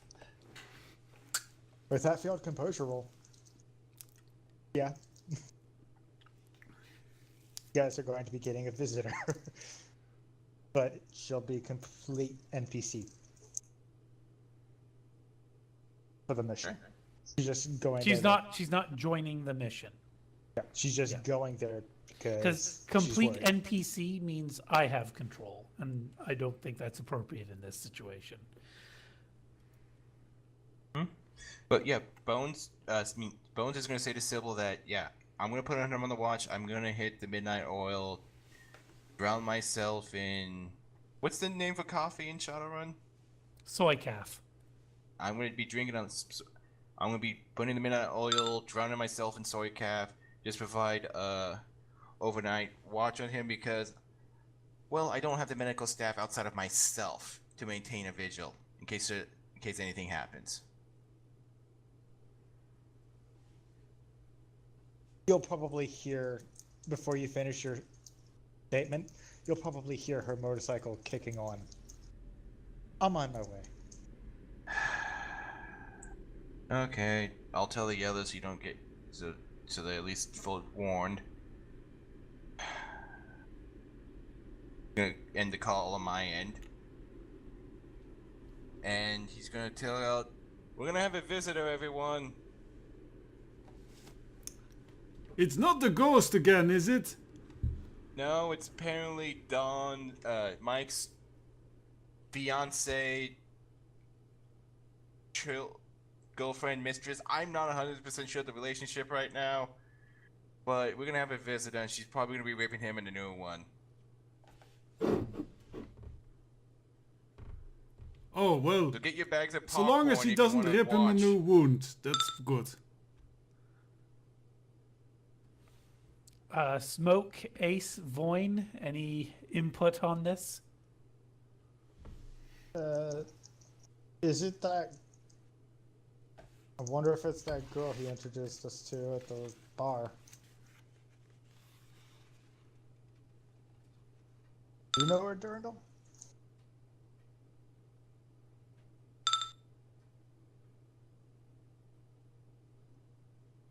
Durandal will say, we shouldn't allow others. We already might be compromised. Yeah, she already apparently got on a bike and started driving it from what I overheard before we hung up. It's kind of ironic to me that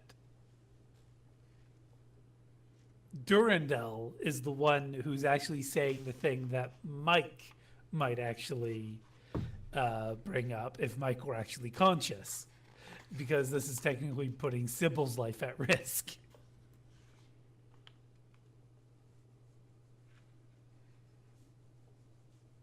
But I suppose to just sort of smooth things along. Oh, Durandal says we should knock her out when she gets here and send her back home. Okay, never mind. She's not channeling Mike. My mistake. Well, maybe after she sees that Mike will be okay, then we knock her out and send her home. She had a video. I provide her a video feed because apparently she has full access and control of his comm link. Though, also to be fair, Bones tells me that knocking people out is actually very bad for the brains and can cause long-term damage. Well, repeatedly, over a period of time, that is really bad, and especially with the amount of force you use, Cage. You crack the skull, you don't knock them out. Durandal will add, then warn her first. I tried. But emotions are overriding her sense of logic. Out of character, I think what she meant by that was, no, warn her before you knock her out. I'm going to knock you out now. Wait, Well, what? that was in character. Oh. Bones is that's in character for Bones. Durandal says, then remind her I will knock her out if she comes here. Okay, well, Sybil, if we're gonna try to call you back on Mike's phone or Bones' phone. Well, there's the question. Mike, would your comm link have, would you need to access a PIN code to activate? It's a Shadowrunner comlink. It probably needs something a lot more advanced than a PIN code for you to get access to. Unless you buy higher security, PIN code's the basic. Well, then yes, it would definitely have a PIN code on it. Yeah, but Don said that, so wouldn't that also show the number that Don was calling from? Potentially. Why don't you roll memory to see if Bones will be able to remember the number that was on display? Okay, memory. 10.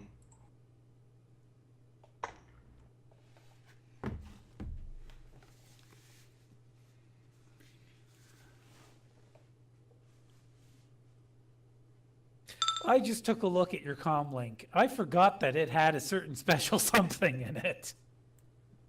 It has a number of special somethings.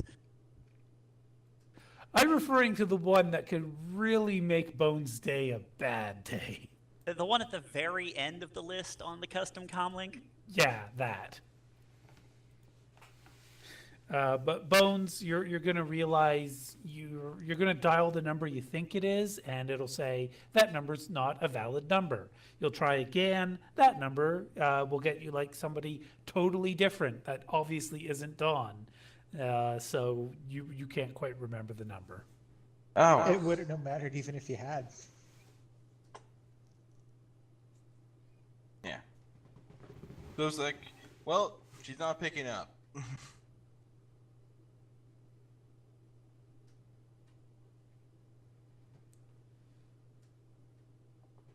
Technically, no. Well, things are as things are then.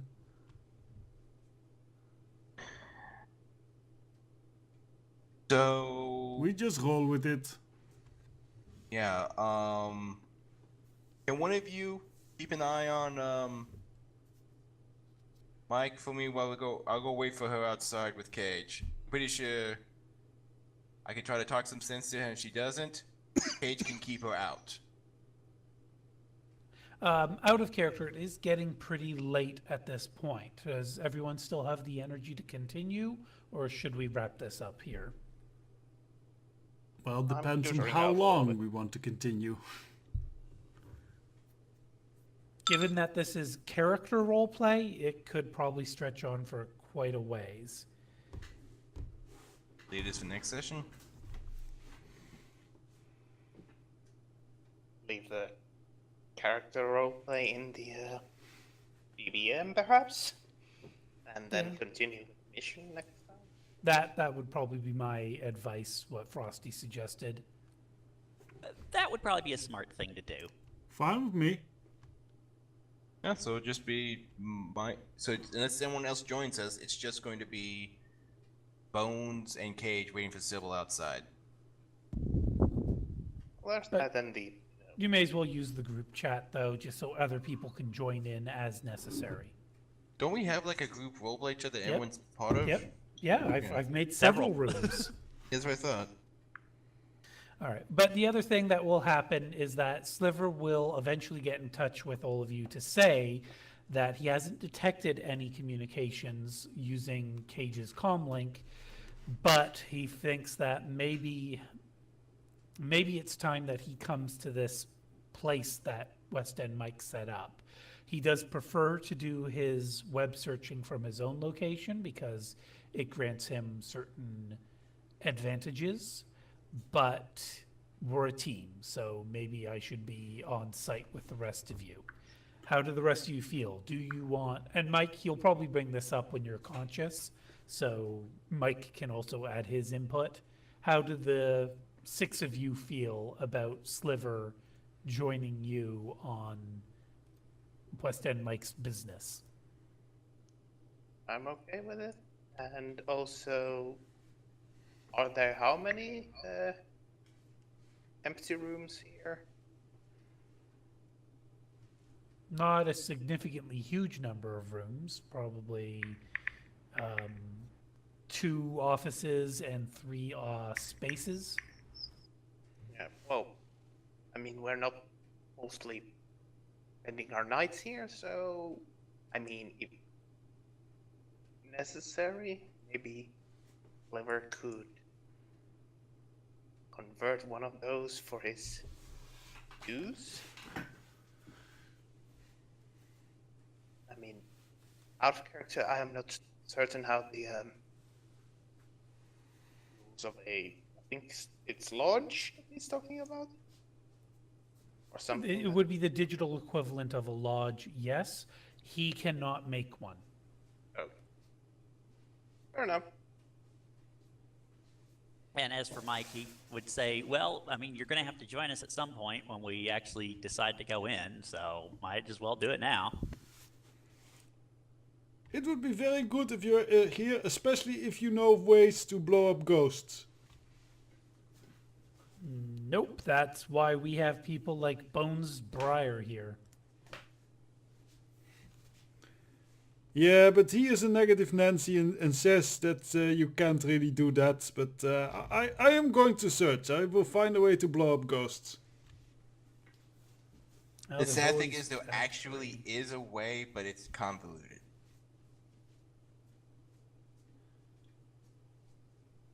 All right. Well, just so that you all understand, this will be in character, that you all understand that if I'm there, then I will be at a disadvantage for research and intelligence gathering for the wider matrix. But it would allow me to keep a digital eye directly on the black site. So it's your call whether you want me to, whether you feel you need me to keep my eyes on that place, or if you want me to keep my eyes on the rest of the matrix. Well, I think research would be better then.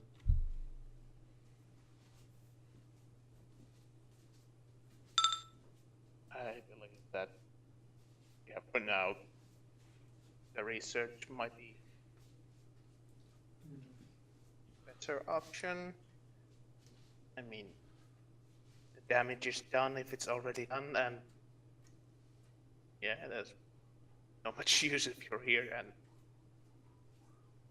they decide to come and visit somehow.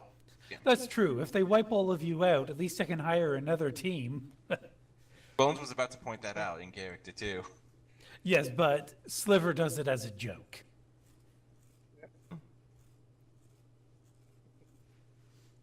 More to the point, if they're on to us, better that they not be on to you, so that if we do get in trouble, you might actually have a chance of helping us out. That too. That too.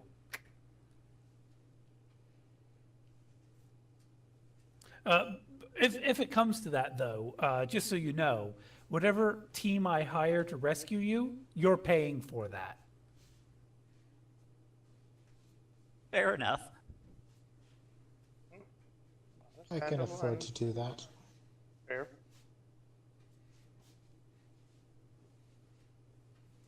Would favors count as payment? I'm a bit light when it comes to pocket change right now.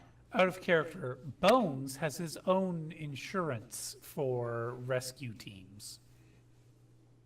Yes, but he's not going to outwardly announce that. Okay. Actually, I think Mike has that too, doesn't he? If he did, they would have shown up. Oh, what, Dock Wagon? But no, they expire. Oh no, they expire next year. Yeah. That should have, you're right. There should have been a Dockwagon event there, shouldn't there? That's a bit peculiar if one didn't show up. Well, it's because GM forgot. So, What's his rating? I think it's just, yeah, basic. Oh, they might not have showed up if it's just certain areas, as it were. He did stabilize within 10 minutes. They probably would have called his comm link. Bones, you being a medical professional, you would have seen Dockwagon on call display. Would you have answered and said that you're a medical professional already on site, or would you have requested their assistance? Just as because if I didn't pick that up, they would have came. So I guess I would have to pick up the dog wagon call. See, I'm a medical professional. If they ask, I would have to provide them with my rating 3 fake sin because that has my medical practitioner license on it.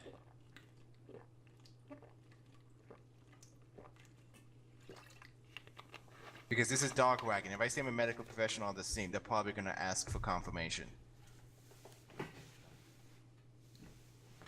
Correct? Yeah, that's a very good point. I'm just pulling up the rules for Dockwagon here real quick. So once a call from a contract holder is confirmed, right, so you would have to be the one to give confirmation, I guess. And on the phone, you'd say, there's no confirmation, this is a minor issue, I'm guessing. Or would you have said, yes, this is a major issue, please come to our location immediately? What would your decision be, Bones? It would be the former, not the later, because the later would attract more attention. Because what would someone with dog wagon insurance be in this area, especially after someone knowingly got stabbed at the black site? Okay, so you will, on Mike's behalf, decline Dockwagon coming in. Yeah. And if they push for any issues in the energy, I would give them a minor medical issue, and I would tell them I've already taken care of it. Well, in that case, give us a con roll. Yeah. Actually, before you make the con roll, roll your medical knowledge. So biology, anatomy, sure. And 12. every 2 hits will give you a +1 to the con. Medical BS story. 12 SR4. Well, actually, no, that's 11 because I'm injured. Wait, oh, does injuries affect knowledge rolls? Everything except damage resistance rolls. Okay, just wanted to make sure on that. Pain tends to be distracting. It even affects things like judge intention and memory, even though Chummer doesn't calculate that. Okay. So it'll you'll be get a 3 hits? +1. Okay, so +1 to con.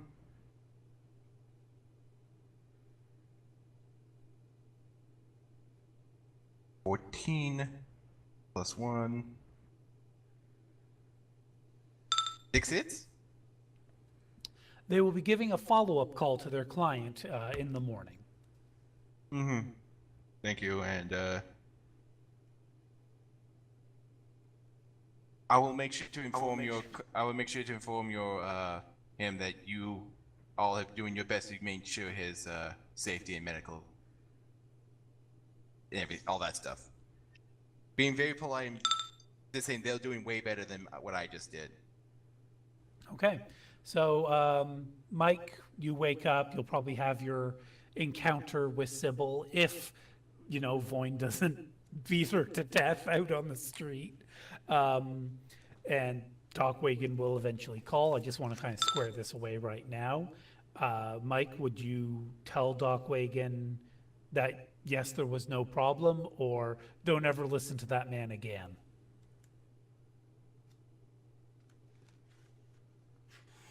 I'd probably tell something close to the truth, that it was something that he was able to take care of. So yeah. Okay, and Now, if he hadn't been available, yes, I would definitely have needed your services.